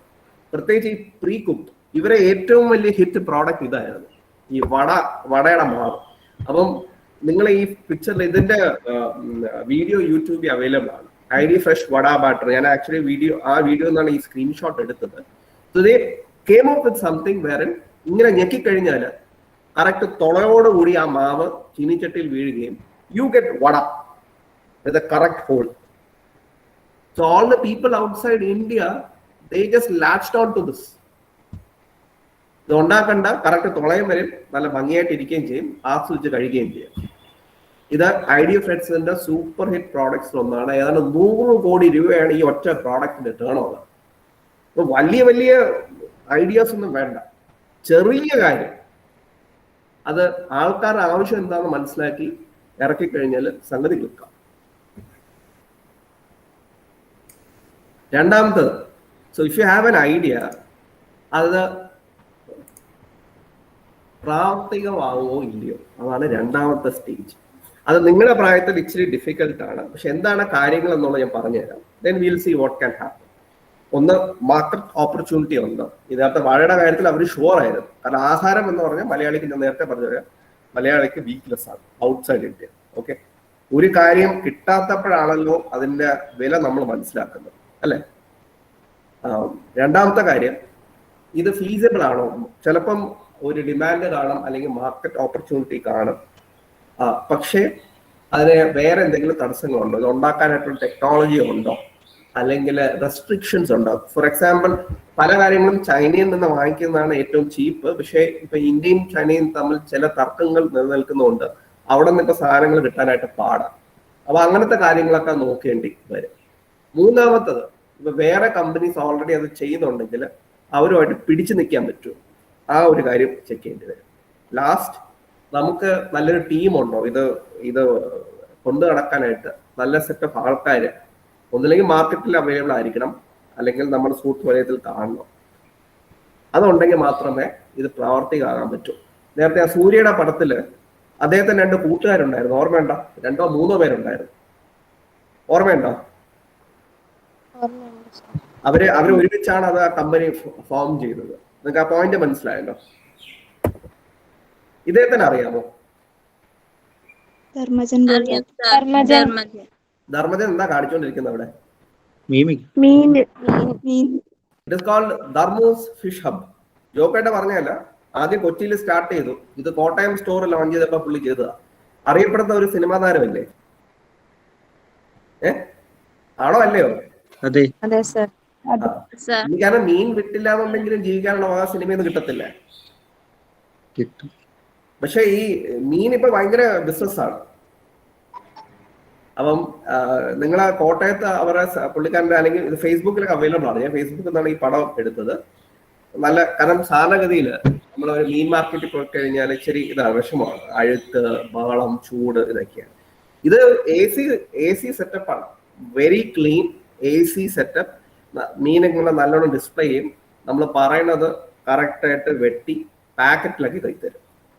ഓക്കെ, ഇതേ മാത്രമല്ല, നമ്മൾ CID മൂസ എന്ന് പറഞ്ഞൊരു ഇതുണ്ട്, വിനോദ് കോവൂർ, അറിയാമോ?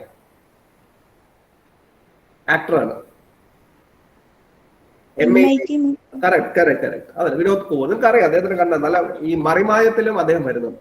Do you see Marimayam in Mazhavil Manorama? Yes, sir. He's there. So he also has the same business. Our actor has, Dilip has put a restaurant in this thing, Dubai. Yeah, it is there. So these are all, because food is a huge business. നിങ്ങൾ ലുലു മോളിൽ പോയിട്ടുണ്ടോ കൊച്ചിയില്? ഇല്ലെങ്കിൽ തിരുവനന്തപുരത്ത് ഇപ്പോൾ വരുന്നുണ്ട്. മിക്കവാറും ഈ വർഷം അത് ഇനോഗ്രേറ്റ് ചെയ്യും. അവിടെ ഒരു മീൻ ഇതുണ്ട്, ഏറ്റവും ഇൻട്രസ്റ്റിംഗ് അതാണ്, അവരെങ്ങനെ അത് ഹാൻഡിൽ ചെയ്യുന്നുള്ളത്. So fish is huge business opportunity, and even film stars are getting in to this. ഇത് നാട്ടുകാർക്കൊക്കെ അറിയാവുന്ന ഒരു കാര്യമായിരുന്നു. ഫിലിം സ്റ്റാർസ് മാത്രമല്ല, ട്രിവാൻഡ്രത്ത് ഇപ്പം മീൻ വിൽക്കുന്നത് എങ്ങനെയാണെന്ന് വെച്ചാൽ, ഈ ചില യങ്സ്റ്റേഴ്സ് വാട്സാപ്പ് ഗ്രൂപ്പ്സ് ഉണ്ടാക്കിയിട്ടുണ്ട്. അപ്പൊ അന്നുള്ള മീൻ രാവിലെ അവര് പടവും അതിന്റെ വിലയും ഇടും. നമുക്ക് വേണമെന്നുണ്ടെങ്കിൽ we just put in A message. അവര് റേറ്റ് ഇല്ലായിരുന്നു, അവര് വെട്ടി ക്ലീൻ ആക്കി ഫ്രഷ് ആയിട്ട് വീട്ടിൽ കൊണ്ടുവരും. ഉച്ചയ്ക്ക് മുമ്പ് കൊണ്ടുവരും, നമുക്കത് പാചകം ചെയ്ത് കഴിക്കാം. ഭയങ്കര ഹ്യൂജ് ബിസിനസ് ആണ്. ഒരുപാട് നിങ്ങളുടെ പ്രായത്തിലുള്ള ഒരുപാട് യങ്സ്റ്റേഴ്സ് ചെയ്യുന്നുണ്ട് സൈഡ് ബിസിനസ് ആയിട്ട്. മൂന്നാമത്തെ സ്റ്റേജ് ഇസ് പ്ലാനിങ്. അപ്പൊ ഇതില്, കാരണം നമുക്കൊരു ഐഡിയ ഉണ്ട്, അത് പ്രാവർത്തികമാവും എന്ന് കഴിഞ്ഞു കഴിഞ്ഞാൽ മൂന്നാമത്തെ, ഇത് വളരെ സീരിയസ് ആയിട്ടുള്ള സ്റ്റേജാണ്. ആരൊക്കെയാണ് നമ്മൾ ടാർഗറ്റ് കസ്റ്റമേഴ്സ്? ഈ നേരത്തെ പറഞ്ഞ മീനിന്റെ വാട്സാപ്പ് ഗ്രൂപ്പിൽ മിക്കവാറും ഒരു ലേഡീസ് ഉള്ളത്, because ladies take the call on what to prepare. പിന്നെ ബിസിനസ് മോഡൽ നേരത്തെ പറഞ്ഞ മീൻ കച്ചവടം കടയായിട്ട് നടത്താം, ഓൺലൈനായിട്ട് നടത്താം. ഏത് ബിസിനസ് മോഡലാണ് സ്യൂട്ടബിൾ എന്ന്. കാരണം ഒരേ കാര്യം തന്നെ പലയിടത്ത് വർക്ക് ആകത്തില്ല. ഈ ആമസോൺ തന്നെ മിക്കവാറും എല്ലാവരും ഓൺലൈൻ ആണ് യൂസ് ചെയ്യുന്നത്. പക്ഷെ ആമസോൺ തന്നെ ചെറിയ ചെറിയ കടകളുണ്ട് ചില സ്ഥലങ്ങളിൽ ഇപ്പോൾ അവർ സ്റ്റാർട്ട് ചെയ്തിട്ടുണ്ട്. കാരണം അവിടെയുള്ള ആൾക്കാർക്ക് അധികം ഓൺലൈൻ യൂസേജ് അറിയത്തില്ല. അപ്പൊ അങ്ങനെ ചെയ്യുന്നുണ്ട്. ചില കമ്പനീസ് കട സ്റ്റാർട്ട് ചെയ്യത്തേ ഇല്ല, അവർ ഓൺലൈനായിട്ട് മാത്രം കച്ചവടം ചെയ്യുന്നവരുണ്ട്. ചിലര് ഓൺലൈൻ ബിസിനസ് ഇല്ലായിരുന്നു, പക്ഷെ ഇപ്പൊ ലോക്ക്ഡൌൺ കാരണം ആൾക്കാർക്ക് മനസ്സിലായി. So that is what is about the business model. പിന്നെ how do you want to position your self? ഇപ്പം ധർമ്മൂസ് ഫിഷ് ഹബ് ഇതൊക്കെ ഇച്ചിരി ഹൈ എൻഡ് ആണ്, വില ഇച്ചിരി കൂടുതലാണ്. ചിലത് നോർമൽ കടകളാണ്. ഇവ റെസ്റ്റോറന്റ് തന്നെ ഈ കോഴിക്കോട് പോയിട്ടുണ്ടെങ്കിൽ പാരഗോൺ എന്നൊരു റെസ്റ്റോറന്റ് ഉണ്ട്, അറിയാമോ? കേട്ടിട്ടുണ്ട്. അവിടുത്തെ ഏറ്റവും ഫേമസ് സാധനം എന്താണെന്ന് അറിയാമോ? ബിരിയാണി. പാരഗണിലെ ബിരിയാണിയാണ് ഏറ്റവും അധികം ഫേമസ് ആയിട്ടുള്ളത്. ഈ ബിരിയാണി തന്നെ പലതരത്തിലുണ്ട്. അപ്പം സാധാരണ പോയാലും ബിരിയാണി കിട്ടും. പക്ഷെ പാരഗൺ ബിരിയാണി എല്ലാവർക്കും താല്പര്യമുള്ള കാര്യമാണ്. അത് പ്രീമിയം ആയിട്ട് വില കൂടുതലാണ്, 150 രൂപയ്ക്ക് വേണം ഒരു ബിരിയാണി, ചിക്കൻ ബിരിയാണിക്ക് തന്നെ. തിരുവനന്തപുരത്തൊരു കടയുണ്ട്. So how do U position it? And ഭയങ്കര തിരക്കാണ് കേട്ടോ. വന്ന് വെയിറ്റ് ചെയ്ത് കഴിഞ്ഞാൽ കിട്ടും. അതേപോലെ തിരുവനന്തപുരത്ത് ഒരുപാട് ഇതേപോലെ ചെറിയ ചെറിയ റെസ്റ്റോറൻറ്റ്സ് ഉണ്ട്.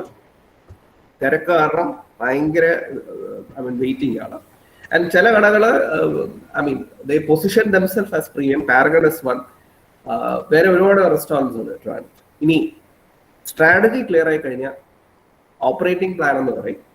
വെച്ചാൽ what type of people do you need, what skill sets do you require, ഫ്രഷേഴ്സിനെ എടുക്കാൻ പറ്റുമോ, സീനിയേഴ്സ് ചില എക്സ്പീരിയൻസ് ഉള്ളവരെ എടുക്കാൻ പറ്റുമോ, ഇങ്ങനത്തെ കാര്യങ്ങളുടെ ഈ സ്റ്റാഫിംഗ് പ്ലാന് വരുന്നത്. പിന്നെ വരുന്നത് നിങ്ങളുടെ വകുപ്പാണ്. വെച്ചാൽ എങ്ങനെ ഫിനാൻസസ് റേസ് ചെയ്യണം, എന്തൊക്കെയാണ് മേജർ ചെലവുകൾ എങ്ങനെ കുറയ്ക്കാൻ പറ്റും. പിന്നെ ലോൺ ഇക്വിറ്റി വെച്ചാൽ you know what equity is, സ്വന്തമായിട്ട് എത്ര ഫണ്ട്സ് കൊണ്ടുവരണം, വെളിയിൽ നിന്ന് എത്ര റേസ് ചെയ്യാൻ പറ്റും, എത്രയായിരിക്കും ഇൻട്രസ്റ്റ് റേറ്റ്, ഈ കാര്യങ്ങൾ ഉൾക്കൊള്ളിക്കുന്നതായിരിക്കും financial plan. There is also something which happens. There is a call for capital expenditure. What is capital expenditure? നിങ്ങൾ പഠിച്ചിട്ടുള്ള കാര്യമല്ലേ? Revenue expenses, capital expenditure. What is capital expenditure? ഒരു എക്സാമ്പിൾ പറയാം. Missionaries, furnitures, missionaries, furniture standard ആണ്.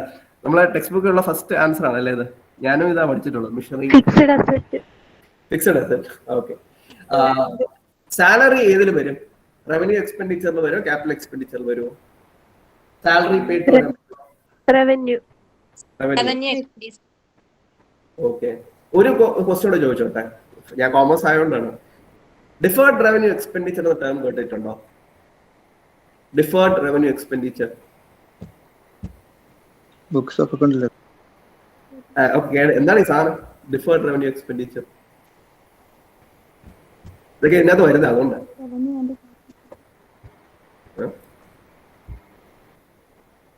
സാനു സാറും വരുൺ സാറും രേണുവാടൊപ്പം ചീത്ത വിളിക്കായിരിക്കും അല്ലേ? അതൊരു കാര്യമുണ്ട് കേട്ടോ, നോക്കിക്കോളെ. ഞാൻ ഈ ചിലപ്പോൾ ഇന്റർവ്യൂ എടുക്കുമ്പോഴത്തേക്ക് പിള്ളേർ MBA സ്റ്റുഡന്റ് എടുക്കുമ്പോഴത്തേക്ക് കോമേഴ്സ് എന്ന് പറയുമ്പോൾ ഇതൊക്കെ ചോദിക്കാറുണ്ട്.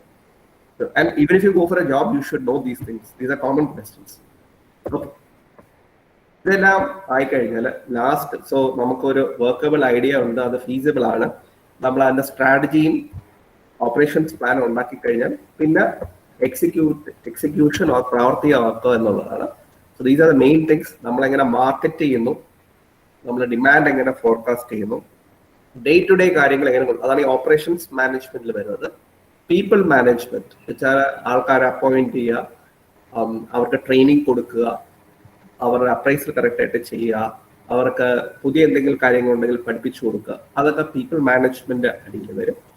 ലാസ്റ്റ് എന്ന് വെച്ചാൽ ഇത് ചെയ്യാനായിട്ട് ഒരു പ്രോസസ് ഉണ്ട്. വെച്ചാൽ ഓർഡർ ചെയ്യുമ്പോഴത്തേക്ക് ചില കാര്യങ്ങൾ നോക്കണം, ഓർഡർ ചെയ്തിട്ട് സാധനങ്ങൾ കറക്റ്റ് ആയിട്ട് ഡെലിവർ ചെയ്യണം. ഇപ്പോഴൊക്കെ ആൾക്കാർ കടയിൽ വന്ന് സാധനം മേടിക്കാൻ, ഓൺലൈൻ ആയതുകൊണ്ട് വീട്ടിൽ എത്തിച്ചു കൊടുക്കണം. പിന്നെ ഗോഡൗൺ വേണം, ട്രാൻസ്പോർട്ട് ചെയ്യാനായിട്ട് വെഹിക്കിൾസ് വേണം, അങ്ങനെ ഒരുപാട് കാര്യങ്ങളുണ്ട്. അതൊക്കെ ഈ പ്രോസസ് ആൻഡ് ഇൻഫ്രാസ്ട്രക്ചറിലോട്ട് വരും. അപ്പം ക്വിക്ക് റീക്യാപ്പ്, ഒരു ഐഡിയ വേണം. രണ്ടാമത്തത് ഐഡിയ വർക്ക് ചെയ്യോ ഇല്ലേ എന്നുള്ള കാര്യം, that will be part of stage 2. മൂന്നാമത്തത് വർക്ക് ചെയ്യുമെങ്കിൽ അതിന് 2 മെയിൻ പ്ലാൻസ് ഉണ്ടാക്കണം. ഒന്ന് സ്ട്രാറ്റജി, രണ്ടാമത് ഓപ്പറേറ്റിംഗ് പ്ലാൻ, നാലാമത്തത് ഈ പ്ലാൻസ് ഓപ്പറേറ്റിംഗ് പ്ലാൻ എക്സിക്യൂട്ട് ചെയ്യുക. നേരത്തെ പ്രിൻസിപ്പൽ മാഡം ഈ ബൈജൂസ് എന്ന് പറഞ്ഞ കമ്പനിയുടെ കാര്യം പറഞ്ഞു. ബൈജൂസിന്റെ സ്ഥാപകൻ ആരാണ്? ബൈജൂസിന്റെ സ്ഥാപകൻ ആരാണ്? ബൈജു അതിന്റെ ഫുൾ നെയിം ആണ്. അതിപ്പം ബൈജു രവീന്ദ്രൻ. ഫൈൻ. കഴിഞ്ഞ വർഷത്തെ Manorama news maker of the year ആണ്. ഇന്ത്യയിൽ ഇപ്പൊ ഏറ്റവും വിസിബിൾ ആയിട്ടുള്ള ഒരു സ്റ്റാർട്ടപ്പ് ആണ്. കാരണം they are sponsoring the Indian cricket team. അവരുടെ ജേഴ്സിയിലെ ബൈജൂസിന്റെ ഇതുണ്ട്. അദ്ദേഹം എങ്ങനെയാണ് അദ്ദേഹത്തിന്റെ കരിയർ സ്റ്റാർട്ട് ചെയ്യുന്നത് അറിയാമോ? ഈ ബൈജൂസ് ആപ്പ് ഉണ്ടാക്കുന്നതിന് മുമ്പ് അദ്ദേഹം ഒരു അധ്യാപകനായിരുന്നു ബാംഗ്ലൂരിൽ. So he's a role model for all teachers. ഇപ്പം ഇന്ത്യൻ ക്രിക്കറ്റ് ടീമിന്റെ സ്പോൺസറാണ്. ബൈജൂസിന്റെ ഒരുപാട് ബ്രാൻഡ് അംബാസിഡേഴ്സ് ഉണ്ട്. ഷാറൂഖ് ഖാൻ ബൈജൂസിന്റെ പരസ്യങ്ങൾ അഭിനയിച്ചിട്ടുണ്ട്. മലയാളത്തിൽ അവർക്കൊരു പരസ്യം വന്നിട്ടുണ്ട്. ആരാണ് അഭിനയിച്ചത്? മോഹൻലാൽ. അതൊക്കെ കറക്റ്റ് അറിയാം അല്ലേ? മോഹൻലാലാണ്. കറക്റ്റ് മോഹൻലാൽ. ബൈജൂസ് ഇപ്പൊ വേറൊരു കമ്പനിയായിട്ട് ടൈപ്പ് ആയിട്ടുണ്ട്. അറിയാമോ? ലോകത്തിലെ ഏറ്റവും വലിയ എന്റർടൈൻമെന്റ് ഫേമാണ്. ഏത് കമ്പനിയാണെന്ന് അറിയാമോ? ഈ ഡിസ്നി എന്ന് പറഞ്ഞ കമ്പനി കേട്ടിട്ടുണ്ടോ? ഡിസ്നി കേട്ടിട്ടുണ്ട്. ഡിസ്നി എന്താ ചെയ്യുന്നത്? കാർട്ടൂൺ അമ്യൂസ്മെന്റ് പാർക്ക് ഡിസ്നി ആയിട്ട് അവര് ടൈപ്പ് ആയിട്ടുണ്ട്. അത്ര വലിയ ഇതാണ്. ഒരു ചോദ്യം കൂടെ, ഈ സ്റ്റാർ ഇന്ത്യ എന്ന് പറഞ്ഞ കമ്പനി അറിയാമോ? Star TV, star sports, correct. ഒരുപാട് ചാനലുണ്ട്. അതിന്റെ ഹെഡ് ഒരു മലയാളിയാണ്. ആരാന്ന് അറിയാമോ? കറക്റ്റ്. ഇനി ഞാൻ ഇപ്പൊ പറഞ്ഞത് the basic process of entrepreneurship ആണ്. സാനു സാർ സൂചിപ്പിച്ച ഒരു കാര്യമാണ്. ഇത് എന്റെ വിദ്യാർത്ഥികൾ, ഞാൻ ഇപ്പം പഠിപ്പിക്കുന്ന വിദ്യാർത്ഥികൾ ചെയ്യുന്ന കുറച്ച് കാര്യങ്ങളാണ് ഞാൻ ഇവിടെ ഇട്ടത്. ഇവര് 3 പേര്, ഞാൻ പേരുകൾ പറയുന്നില്ല, അവരെ ഇൻസ്റ്റാഗ്രാം പേജിന്റെ സ്ക്രീൻഷോട്ടാണ് ഇട്ടേക്കുന്നത്. ആദ്യത്തെ 2 എണ്ണവും ലാസ്റ്റും അവര് ബേക്കിംഗ് നല്ലോണം അറിയാം. അപ്പൊ അവര് ലോക്ക്ഡൌൺ സമയത്ത് അവര് ഈ ആദ്യം ഓർഡേഴ്സ് ഡയറക്റ്റ് ആയിട്ട് സ്വീകരിച്ചു തുടങ്ങി. അപ്പൊ ഞങ്ങളായിട്ട് സംസാരിച്ചു. ഞാൻ പറഞ്ഞു എന്തുകൊണ്ട് ഇപ്പൊ നിങ്ങൾ എല്ലാവരും ഇൻസ്റ്റാഗ്രാമിലുണ്ട്. I you in Instagram? You guys? Yes. Right. Yes.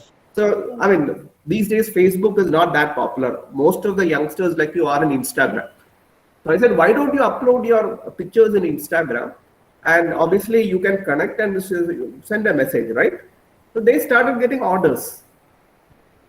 And bake ചെയ്യുന്ന 3 പേരും ഞാൻ അവരെ പല കാര്യങ്ങളും ഡിസ്കസ് ചെയ്യാറുണ്ട്. ഒരു മാസം എല്ലാ ചെലവും കഴിഞ്ഞിട്ട് 4000-5000 രൂപ ഉണ്ടാക്കുന്നുണ്ട്. അതിന്റെ റീസൺ ഞാൻ പറഞ്ഞുതരാം. ഈ ബ്ലാക്ക് ഫോറസ്റ്റ് എന്ന് പറഞ്ഞ കേക്ക് അറിയാമോ? ഒരു കിലോ ബ്ലാക്ക് ഫോറസ്റ്റിൽ എത്ര രൂപയാ വാങ്ങിക്കാനായിട്ട് കടയിൽ പോയിട്ട്? 600-700 രൂപ. അതിന്റെ കോസ്റ്റ് ഓഫ് പ്രൊഡക്ഷൻ, നിങ്ങൾക്ക് ഈ ടേംസ് ഒക്കെ അറിയാം, is less than 50% of that. മനസ്സിലായോ ഞാൻ പറഞ്ഞത്? ചില 350 രൂപ ചെലവ് വരുന്ന സാധനമാണ് 600 രൂപ 700 രൂപയ്ക്ക് വിൽക്കുന്നത്. തിരുവനന്തപുരത്ത് ഇത് 800 രൂപ വരെ പോയിട്ടുണ്ട്. തിരുവനന്തപുരം ആംബ്രോഷ് എന്നൊക്കെ പറഞ്ഞ കടകളുണ്ട്. 1 കിലോ ബ്ലാക്ക് ഫോറസ്റ്റിന് അവർ 800 rupees ആണ് ചാർജ് ചെയ്യുന്നത്. And the cost of production is 350 rupees maximum. എല്ലാം കൂടെ ചേർത്തിട്ട് ഞാൻ പറയുന്നത്. മാർജിൻ എത്രയാ? 100% മാർജിനാണ്. ഇരട്ടി വിലക്കാണ് വിൽക്കുന്നത്. ഇവരതിനെക്കാട്ടി കുറച്ചുകൂടെ താത്തി വയ്ക്കും. Obviously they get repeat orders. എന്നുവെച്ചാൽ ഒരു ബർത്ത്ഡേ കേക്ക് നല്ല ചെയ്തു. ബർത്ത്ഡേ കേക്ക് 2 കിലോ ഒക്കെ വരും. ബർത്ത്ഡേ വന്ന് കേക്ക് നിന്ന് എല്ലാവരും ചോദിക്കുന്നത് എവിടെ നിന്നാണ് വാങ്ങിച്ചത്? ഈ സ്ഥലത്തുനിന്ന്. അടുത്ത ഓർഡർ വരും. 4000 rupees, 5000 rupees. വീട്ടിൽ ഇരുന്ന് ചെയ്യുന്ന കാര്യമാണ്. ഇതന്നെയാണ് ഇതിന്റെ ഒരു എക്സ്റ്റൻഷൻ ആണ് സാനു സാറും നിങ്ങളും കൂടെ ചെയ്തു എന്ന് പറഞ്ഞത്. ഈ 3ാമത്തെ ആൾ ഈ നല്ലോണം വരയ്ക്കുന്ന പാർട്ടിയാണ്. അപ്പൊ ഈ പെൻസിൽ സ്കെച്ച് നിങ്ങൾ കാണുന്നത്, ഈ 2ാമത്തെ ഞങ്ങളുടെ കോളേജാണ്, പുള്ളിക്കാരി വരച്ചതാണ്.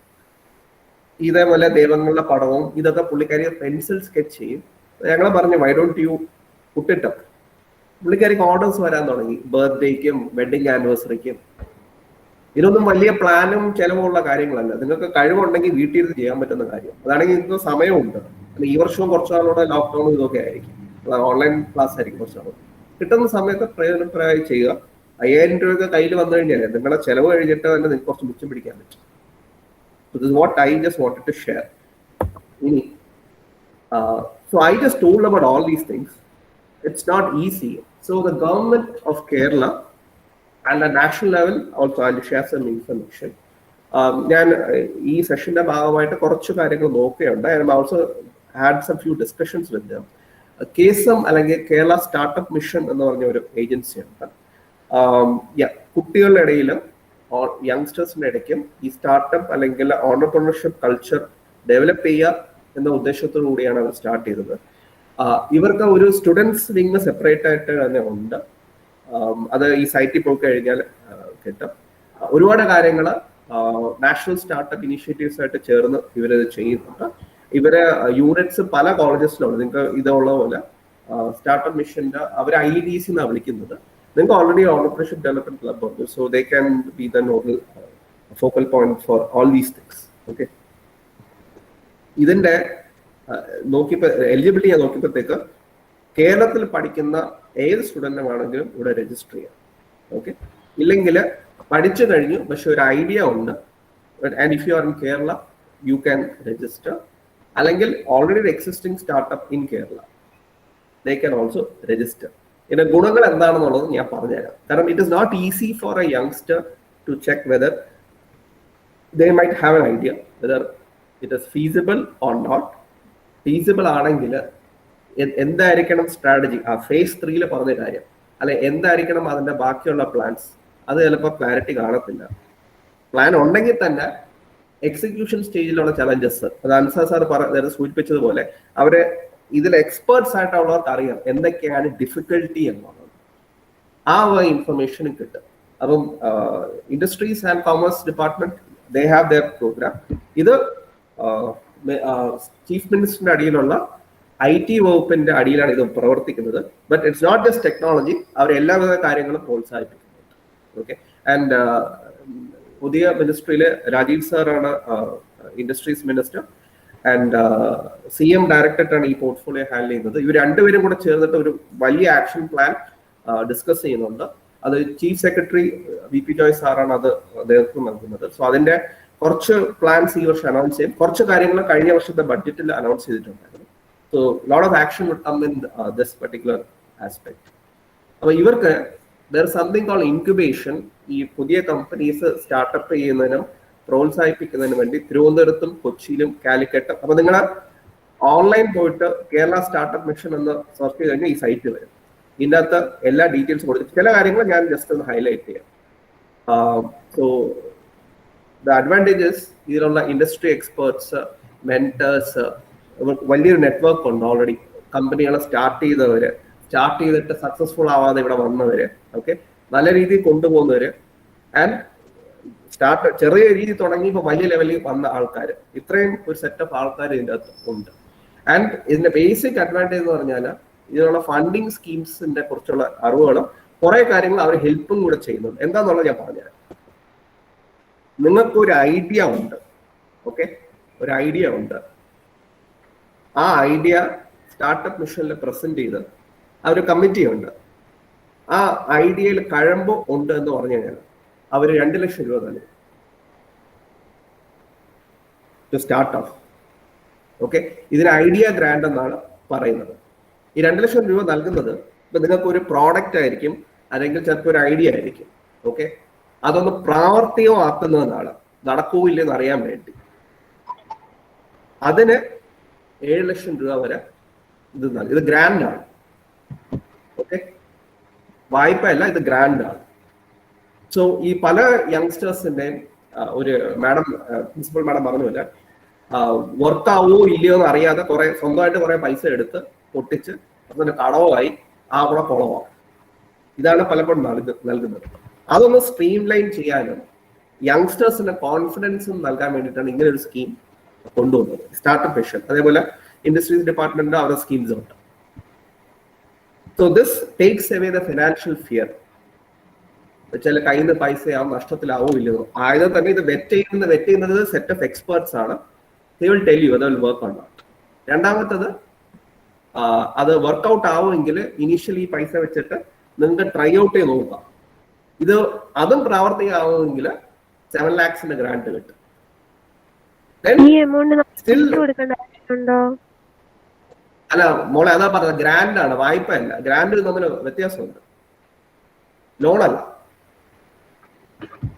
പക്ഷെ ഇത് പാടാണ് കേട്ടോ. വെച്ചാൽ ഇത് കറക്റ്റ് ആയിട്ട് ഹോംവർക്ക് ചെയ്താൽ ചുമ്മാ എന്തെങ്കിലും പറഞ്ഞാൽ തരത്തില്ല. അവർക്ക് അതിന്റെ പ്രൊസീജിയേഴ്സ് ഒക്കെ ഉണ്ട്. അത് ഇനിയുള്ള ഇതിന് ശേഷം 2 സ്റ്റേജ് ഉണ്ട്, 3rd സ്റ്റേജും 4th സ്റ്റേജും ഉണ്ട്. അത് പക്ഷെ മോണിറ്ററി ക്ലോസ് ആയിട്ടുള്ള കുറച്ച് കാര്യങ്ങൾ ഇൻവോൾവ് ആണ്. ഇത് മാത്രമല്ല, ഞാൻ ഒരു ജിയോ കണ്ടായിരുന്നു, കേരള ഫിനാൻഷ്യൽ കോർപ്പറേഷൻ. എന്ന് വെച്ചാൽ ഈ നിങ്ങൾക്ക് ഒരു വർക്കിംഗ് സാധനം ഉണ്ട്, ഇനി എക്സ്പാൻഡ് ചെയ്യണം.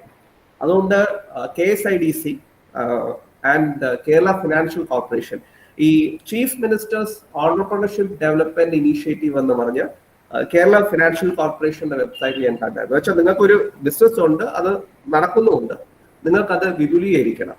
അതിനു വേണ്ടിയിട്ട് ചീഫ് മിനിസ്റ്ററിന്റെ, മുഖ്യമന്ത്രിയുടെ നേതൃത്വത്തിൽ ഒരു പ്രത്യേക സ്കീം ഈ കേരള ഫിനാൻഷ്യൽ കോർപ്പറേഷന്റെ സൈറ്റിൽ ഞാൻ കണ്ടായിരുന്നു. Kerala state industries development corporation, അവർക്കും ഇനീഷ്യേറ്റീവ്സ് ഉണ്ട്. പക്ഷെ ഇനീഷ്യൽ സ്റ്റേജിലുള്ള കാര്യങ്ങളാണ് ഞാൻ പറയുന്നത്.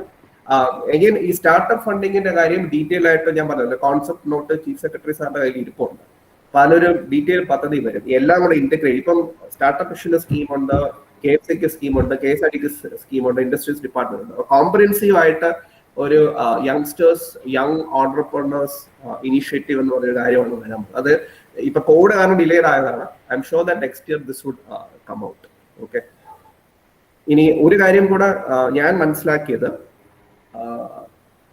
അത് സ്റ്റാർട്ടപ്പ് മിഷൻ സൈറ്റിൽ ഞാൻ കണ്ടതാണ്. കേരളത്തിലെ എല്ലാ യൂണിവേഴ്സിറ്റീസിനും, whether it's Kerala university or University of Kerala, under which your college is affiliated to, QSAT, KTU, they all have something called student entrepreneurship scheme. അത് കണ്ടായിരുന്നു. അത് probably entrepreneurship club can actually check it എന്താണെന്നുള്ളത്. എനിക്ക് അതിന്റെ ഒരു പഴയ ഒരു ജിയോ ആണ് കിട്ടിയത്. ഞാൻ ബേസിക് ഡീറ്റെയിൽസ് സാധനം കൊടുത്തു, കാരണം മാറിയിട്ടുണ്ടോ ഇല്ലെന്ന് എനിക്ക് അറിയില്ല. അതുകൊണ്ടെങ്കിൽ that is something that entrepreneurship club can take it up and see. ഇനി ഇതിൽ ഏറ്റവും ഇൻട്രസ്റ്റ് എനിക്കും കൂടെ, നിങ്ങൾക്ക് ഈ ക്ലാസ്സിന് വേണ്ടി പ്രത്യേകതയുണ്ട്, എനിക്കും കൂടെ ഗുണപ്രദമായ ഒരു കാര്യമായിരുന്നു ഇത്. This is primarily to principal madam, Renu madam, Sanu sir and Arun sir. And it was a learning experience for me. ഞാൻ ഇതിനെ വിചാരിച്ചു വെച്ചിരുന്നത് ഈ ഓൺട്രപ്രണർഷിപ്പ്, സ്റ്റാർട്ടപ്പ് ഇതെല്ലാം വിദ്യാർത്ഥികൾക്ക് മാത്രമുള്ളത്. ഇതിന്റെ കുറിച്ച് കുറച്ച് കാര്യങ്ങൾ, പ്രാക്ടിക്കൽ ആയിട്ടുള്ള ഈ കേസും കാര്യങ്ങളൊക്കെ ഞാനൊന്ന് തപ്പിയപ്പോഴത്തേക്ക് ഇങ്ങനെ ഒരു കാര്യമുണ്ട്. Okay, national innovation and startup policy 2019. This was supposed to come up last year, but due to COVID, they are implementing it this year. This Ministry of Higher Education, Government of India, they are doing it in concurrence with UGC and AICT. Which are India ipa available ella education institutions, higher education institutions, which means colleges. ഇത് implement ചെയ്യാൻ ബാധ്യസ്ഥരാണ്. ഇതിന്റെ ഏറ്റവും വലിയ പ്രത്യേകത, ഞാൻ ആ policy ഒന്ന് ഓടിച്ചു നോക്കിയപ്പോഴത്തേക്ക്, faculty and students can create startups or can take up initiatives for creating small business. And ഈ വർഷം തൊട്ട് UGC ഇത് കോളേജസിൽ, I'm sure that it is there in the universities at this point of time, letter വന്നിട്ടുണ്ട്. അത് faculty training കൊടുക്കുകയും FDPs ഒക്കെ organise ചെയ്തിട്ട് അവർക്ക് along with students they can create business culture എന്ന രീതിയിലോട്ട് കൊണ്ടുവരികയാണ്.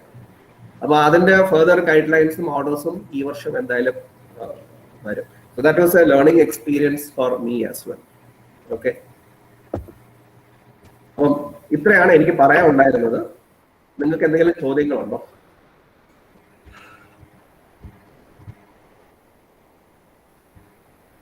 Any questions? Any student?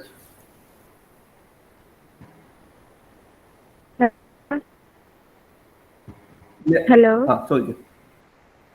മറ്റേ Yes. മൂവിയുടെ കാര്യം പറഞ്ഞില്ലേ, സൂര്യയുടെ? അപ്പൊ അതുപോലെ സമയത്ത് അങ്ങനെ ഒരു ടിക്കറ്റിൽ ആൾക്കാരെ കൊണ്ടുപോകാത്തെ? Sorry? ഇപ്പോഴത്തെ ഓരോ വെച്ചിട്ട് ടിക്കറ്റ് എടുത്ത ആൾക്കാർ എന്താണെന്ന് എന്താ continue?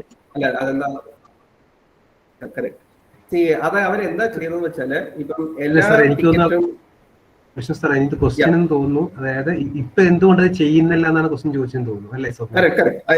I understood that question. See, even during Air Deccan days, അവർ ചെയ്യുന്നത് ഒരു ഫ്ലൈറ്റില് എല്ലാവരും ഒരു രൂപ ടിക്കറ്റിന് കൊണ്ടുപോകാൻ പറ്റത്തില്ല. അപ്പം ചില ടിക്കറ്റ്സ് 10% ടിക്കറ്റ് 1 രൂപയ്ക്ക് വിൽക്കും, ചിലത് ഒരു 25 to 30% കോസ്റ്റിന് വിൽക്കും, ആൻഡ് ചിലത് 80% വിൽക്കും. ഇത് ഈ സർവീസ് സെക്ടറിൽ എങ്ങനെയാണ് പ്രൈസിംഗ് എന്ന് അറിയാമോ?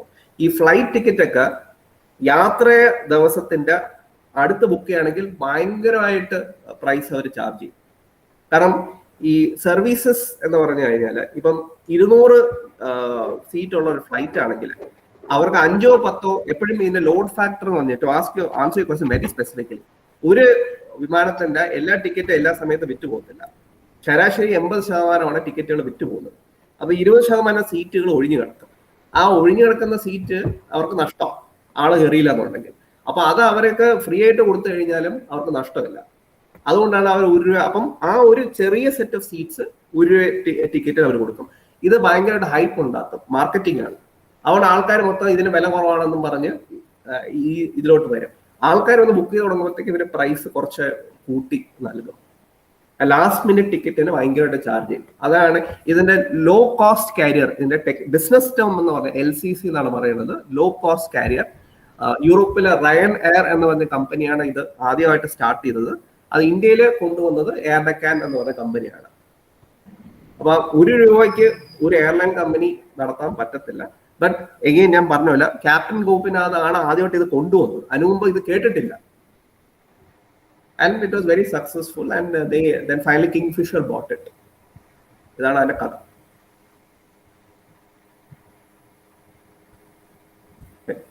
ഞാനൊരു കാര്യം ചോദിച്ചോ മോളെ, തിരുവനന്തപുരത്ത് ഏരീസ് പ്ലക്സ് എന്ന തിയേറ്റർ ഉണ്ട്, അറിയാമോ? ഏരീസ്? ഇല്ല സാർ, അറിയത്തില്ല. അവിടെ ഈ കിടന്ന് കാണാൻ പറ്റുന്ന ഒരു തിയേറ്റർ ഉണ്ട്. സീറ്റൊക്കെ ബാക്കിലോട്ട് പോകും.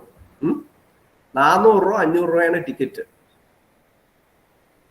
അപ്പൊ ആരും കയറത്തില്ലെന്നായിരിക്കും വിചാരം അല്ലേ? ഞാൻ ഈ ബാഹുബലി അവിടെ പോയാ കണ്ടത്. ഈ സീറ്റാണ് ആദ്യം വിറ്റ് പോകുന്നത്. അപ്പം നമ്മുടെ നാട്ടിൽ നടക്കും. അതാണ് നമ്മുടെ നാട്. But again they have the vision to do it and it is successful. ആ തിയേറ്ററിൽ ആ ഈ റിക്ലൈനിങ് സീറ്റ് ഉള്ള സീറ്റ്സ് ഒക്കെ എപ്പോഴും ആദ്യം വിറ്റ് പോകുന്നുണ്ട്. വേറെ എന്തെങ്കിലും ഞാൻ പറഞ്ഞല്ലോ, this I talk from multi millionaires. Apple തൊട്ട് 500 രൂപയ്ക്ക് കേക്ക് വിൽക്കുന്ന എന്റെ സ്റ്റുഡൻസിന്റെ കാര്യം വരെ പറഞ്ഞു. ഇതെല്ലാം ഓണ്ടർപ്രണർഷിപ്പ് ആണ്. Any other question? പറഞ്ഞു. സാർ, ഈ KSUMന്റെ കാര്യം പറഞ്ഞില്ലേ, അല്ലാതെ എല്ലാ ഡിപ്പാർട്ട്മെന്റിലെ പെട്ട സ്റ്റുഡൻസിനും അപ്ലൈ ചെയ്ത് ചെക്ക് ചെയ്യാൻ പറ്റുമോ? അല്ലല്ല, ഈ പറഞ്ഞ എല്ലാ സ്കീംസും എല്ലാ വിദ്യാർത്ഥികൾക്കും അപ്ലൈ. KFCയിലുള്ളത് ഒരു പ്രത്യേക വിഭാഗത്തിനാണെന്ന് ഞാൻ ഒരിക്കലും പറഞ്ഞില്ലല്ലോ. പക്ഷെ അത് ഒരു എക്സിസ്റ്റിംഗ് ബിസിനസ് ആണ് അവർ പറയുന്നത്. അതിന്റെ സ്കീം ഡോക്യുമെന്റ് ഞാൻ എടുത്ത് നോക്കിയില്ല. അതിലൊന്നും വേറെ, ഞാൻ അതാണ് പറഞ്ഞത്, ഈ സ്റ്റാർട്ടപ്പ് മിഷന്റെ കാര്യം പറയാൻ തന്നെ പല കുട്ടികളും എന്ന് ചോദിച്ചു, സാർ അത് ടെക്നോളജി അല്ലേ എന്നുള്ളത്. അപ്പൊ ഞാൻ നോക്കിയപ്പോ അല്ല. ഞാൻ അതിന്റെ സ്കീം ഡോക്യുമെന്റിൽ പ്രത്യേകം പറയുന്നുണ്ട്. ഞാൻ ആ ഡോക്യുമെന്റ് നിന്നാണ് ഈ സാധനം എടുത്തത്. അവർ പറയുന്നതാണ് a student studying in Kerala. ഡോക്യുമെന്റിൽ any student studying in Kerala എന്നാണ് പറഞ്ഞിട്ടുള്ളത്. +2 സ്റ്റുഡന്റ് ആണെങ്കിൽ അവർ അലോ ചെയ്യും, ഒരു പ്രശ്നമില്ല. അപ്പൊ ഇത് കുറച്ചുകൂടെ സ്ട്രീം, കാരണം ഒരുപാട് സ്റ്റുഡൻസ് ഉണ്ട്. KFCയിലൊക്കെ എന്ന് വെച്ചാൽ എക്സിസ്റ്റിംഗ് ബിസിനസ് ചെറിയ രീതിയിൽ നടത്തുന്ന ആൾക്കാരും വരുന്നുണ്ട് ഇതിൽ. അപ്പൊ അതാണ്. അപ്പൊ അങ്ങനെ വേർതിരിവില്ല.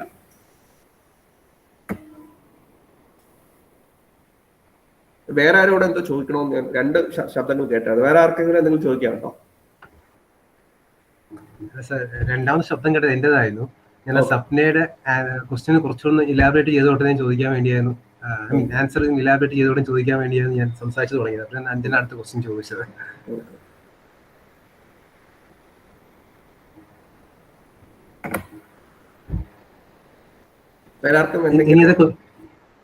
ക്വസ്റ്റ്യൻസ്? കേരള സ്റ്റാർട്ടപ്പ് മിഷന്റെ ഗ്രാന്റിന്റെ കാര്യം പറഞ്ഞിരുന്നല്ലോ. അത് നമ്മള് ന്യൂ ഐഡിയ അതായത് ബിസിനസ് പ്ലാൻ ന്യൂ ഒരു ഐഡിയയിൽ തുടങ്ങുന്ന ബിസിനസ് ആണോ അതോ നമ്മുടെ ഒരു എക്സിസ്റ്റിംഗ് ട്രഡീഷണൽ ബിസിനസ്സിനും ഇത് പറ്റുമോ? See, when I talked about entrepreneurship, it can be a new idea. ഇപ്പൊ ഞാൻ മീൻ കച്ചവടം പരമ്പരാഗതമായി ഉള്ള കൊല്ലത്ത് നീണ്ടകര ഫിഷിംഗ് ഹാർബർ ഉണ്ട്, ഞാനും വന്ന് വാങ്ങിച്ചിട്ടുണ്ട്. പക്ഷെ വാട്സാപ്പിൽ കൂടെ മീൻ വിൽക്കുക എന്നുള്ളത് പുതിയൊരു ഐഡിയ ആയിരുന്നു. ഇപ്പൊ ഒരുപാട് പേര് ചെയ്യുന്നുണ്ട്. So it can be an entirely new thing. It can be entirely be a new product or service, or it can be a new variation of something which is already existing. പിന്നെ അവർ നോക്കുന്നത് ഇതിന്റെ business potential ആണ്. For example, നിങ്ങൾ ഈ പറയുന്ന കാര്യം ചിലപ്പോൾ നമ്മളെ നാട്ടിൽ കാണത്തില്ല, തമിഴ്നാട്ടിൽ ഓൾറെഡി വർക്ക് ചെയ്യുന്നുണ്ടായിരിക്കും. അത് കേരളത്തിൽ അത് വർക്ക് ചെയ്യുമെങ്കിൽ, and if you have a clear plan about it, they will give the approval. അപ്പൊ അതാണ്. സോ എൻറ്റയർലി പുതിയതാവണമെന്നില്ല. It can be new, extension of something existing, or a variation of something which is already existing, or it can be an existing business and you want to do it in a different way. അത് പക്ഷേ seed funding ആയിരിക്കത്തില്ല വരുന്നത്, അത് രണ്ടാമത്തെ ഒരു category ഉണ്ട് അവർക്ക്. ഞാൻ പറഞ്ഞത് സ്റ്റേജ് 3 ആൻഡ് സ്റ്റേജ് 4. കാരണം ഓൾറെഡി ഒരു സാധനം ഓടിക്കൊണ്ടിരിക്കുക, അത് വിപുലീകരിക്കാൻ വേണ്ടിയിട്ട് അത് പിന്നെ ഗ്രാൻഡ് ആയിട്ടായിരിക്കത്തില്ല വരുന്നത്. അവർ ഇപ്പോഴത്തെ എക്സിസ്റ്റിംഗ് ബിസിനസ് നോക്കിയിട്ട് അതൊരു സോഫ്റ്റ് ലോൺ എന്ന് വെച്ചാൽ ഇൻട്രസ്റ്റ് റേറ്റ്സ് വളരെ കുറവായിരിക്കും, ബാങ്ക് റേറ്റിനെ കാട്ടി വളരെ കുറച്ചായിരിക്കും അവർ നൽകുന്നത്. ആ പ്ലാനിലോട്ടായിരിക്കും കൊണ്ടുവരുന്നത്. Okay sir, thank you.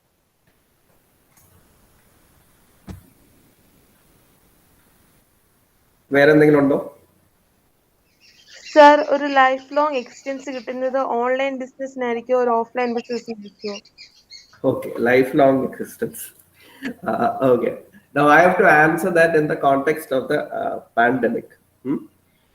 It will be a coexisting model. കാരണം ഞാൻ പറഞ്ഞത് മരുന്ന് കട, നിങ്ങളെ വീട്ടിനടുത്തൊക്കെ മരുന്ന് കട ഉണ്ടല്ലോ. ഓൺലൈൻ ഫാർമസി എന്നൊരു കാര്യമുണ്ട്, അറിയാമോ? ഈ 1 MG എന്നൊക്കെ പറഞ്ഞ് നിങ്ങൾ യൂസ് ചെയ്യണം കേട്ടോ. കാരണം വീട്ടിലെ ഇൻസുലിനോ അങ്ങനത്തെ കാര്യങ്ങളോ എടുക്കുന്നുണ്ടെങ്കിൽ നിങ്ങൾക്ക് വില കുറച്ച് അല്ലെങ്കിൽ വളരെ ബെനിഫിഷ്യൽ ആയിട്ട് ഈ ഓൺലൈൻ ഫാർമസിയിൽ നിന്ന് കിട്ടും. അത് പുതിയതായിട്ട് ഇന്ത്യയിൽ സ്റ്റാർട്ട് ചെയ്ത് വരെയാണ്. അതേപോലെ ഞാൻ 1-2 ഉദാഹരണങ്ങൾ പറഞ്ഞുതരാം. പല കമ്പനീസിന് അവർക്കിപ്പം ഒരേ പ്രോഡക്റ്റിന് കടയിലും പോയി വാങ്ങിക്കാം, ഓൺലൈനായിട്ടും വാങ്ങിക്കാം.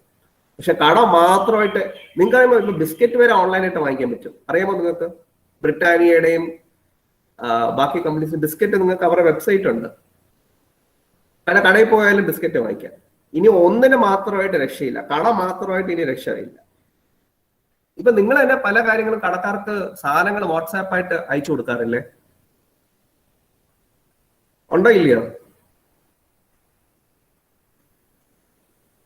ചോദിച്ചാണ് പോയാ? ഇല്ല സർ, അങ്ങനെ വാട്സാപ്പ് ചെയ്യാറില്ല. അല്ല, വാട്സാപ്പ് നമ്മൾ ചെയ്യാറുണ്ട്. എന്നിട്ട് അവരെ കട നിർത്തുമോ? ഇല്ല. വാട്സാപ്പ് നിർത്താൻ പറ്റുമോ? തീരെ ഇല്ല. അപ്പൊ ഇനി ഒരു ഹൈബ്രിഡ് മോഡൽ ആയിരിക്കും വർക്ക് ചെയ്യാൻ പോകുന്നത്. And without this thing, IT is here to stay. ഈ വാട്സാപ്പും ഓൺലൈൻ കാര്യം എന്തായാലും. ഇനി ഞാൻ മുകളിലത്തെ കാര്യം ചോദിക്കട്ടെ, കോവിഡ് ഇനി വരില്ല എന്ന് വല്ല ഉറപ്പുണ്ടോ? ഇനി പുതിയ എന്തെങ്കിലും സാധനം വരുമെന്ന് നമുക്ക് ഉറപ്പില്ലല്ലോ. ഈ 6 മാസം വീട്ടിൽ ഇരിക്കുന്ന കാര്യം ഞാൻ പണ്ട് കണ്ടേജിയൻ എന്ന് പറഞ്ഞ സിനിമ കണ്ടപ്പം ഞങ്ങളെ കൈയടിച്ചതാണ്. എല്ലാരും വീട്ടിൽ ഇരിക്കുന്നു, എല്ലാരും ഇതാണ് എന്നുള്ള കാര്യം. So you never know. അപ്പൊ ഇതാണ് എന്റെ കോൺടാക്ട് അഡ്രസ്. ഞാനത് സാനു സാറിന് ഷെയർ ചെയ്തേക്കാം. Sanu sir, so that brings me to the end of my session. Thank you so much.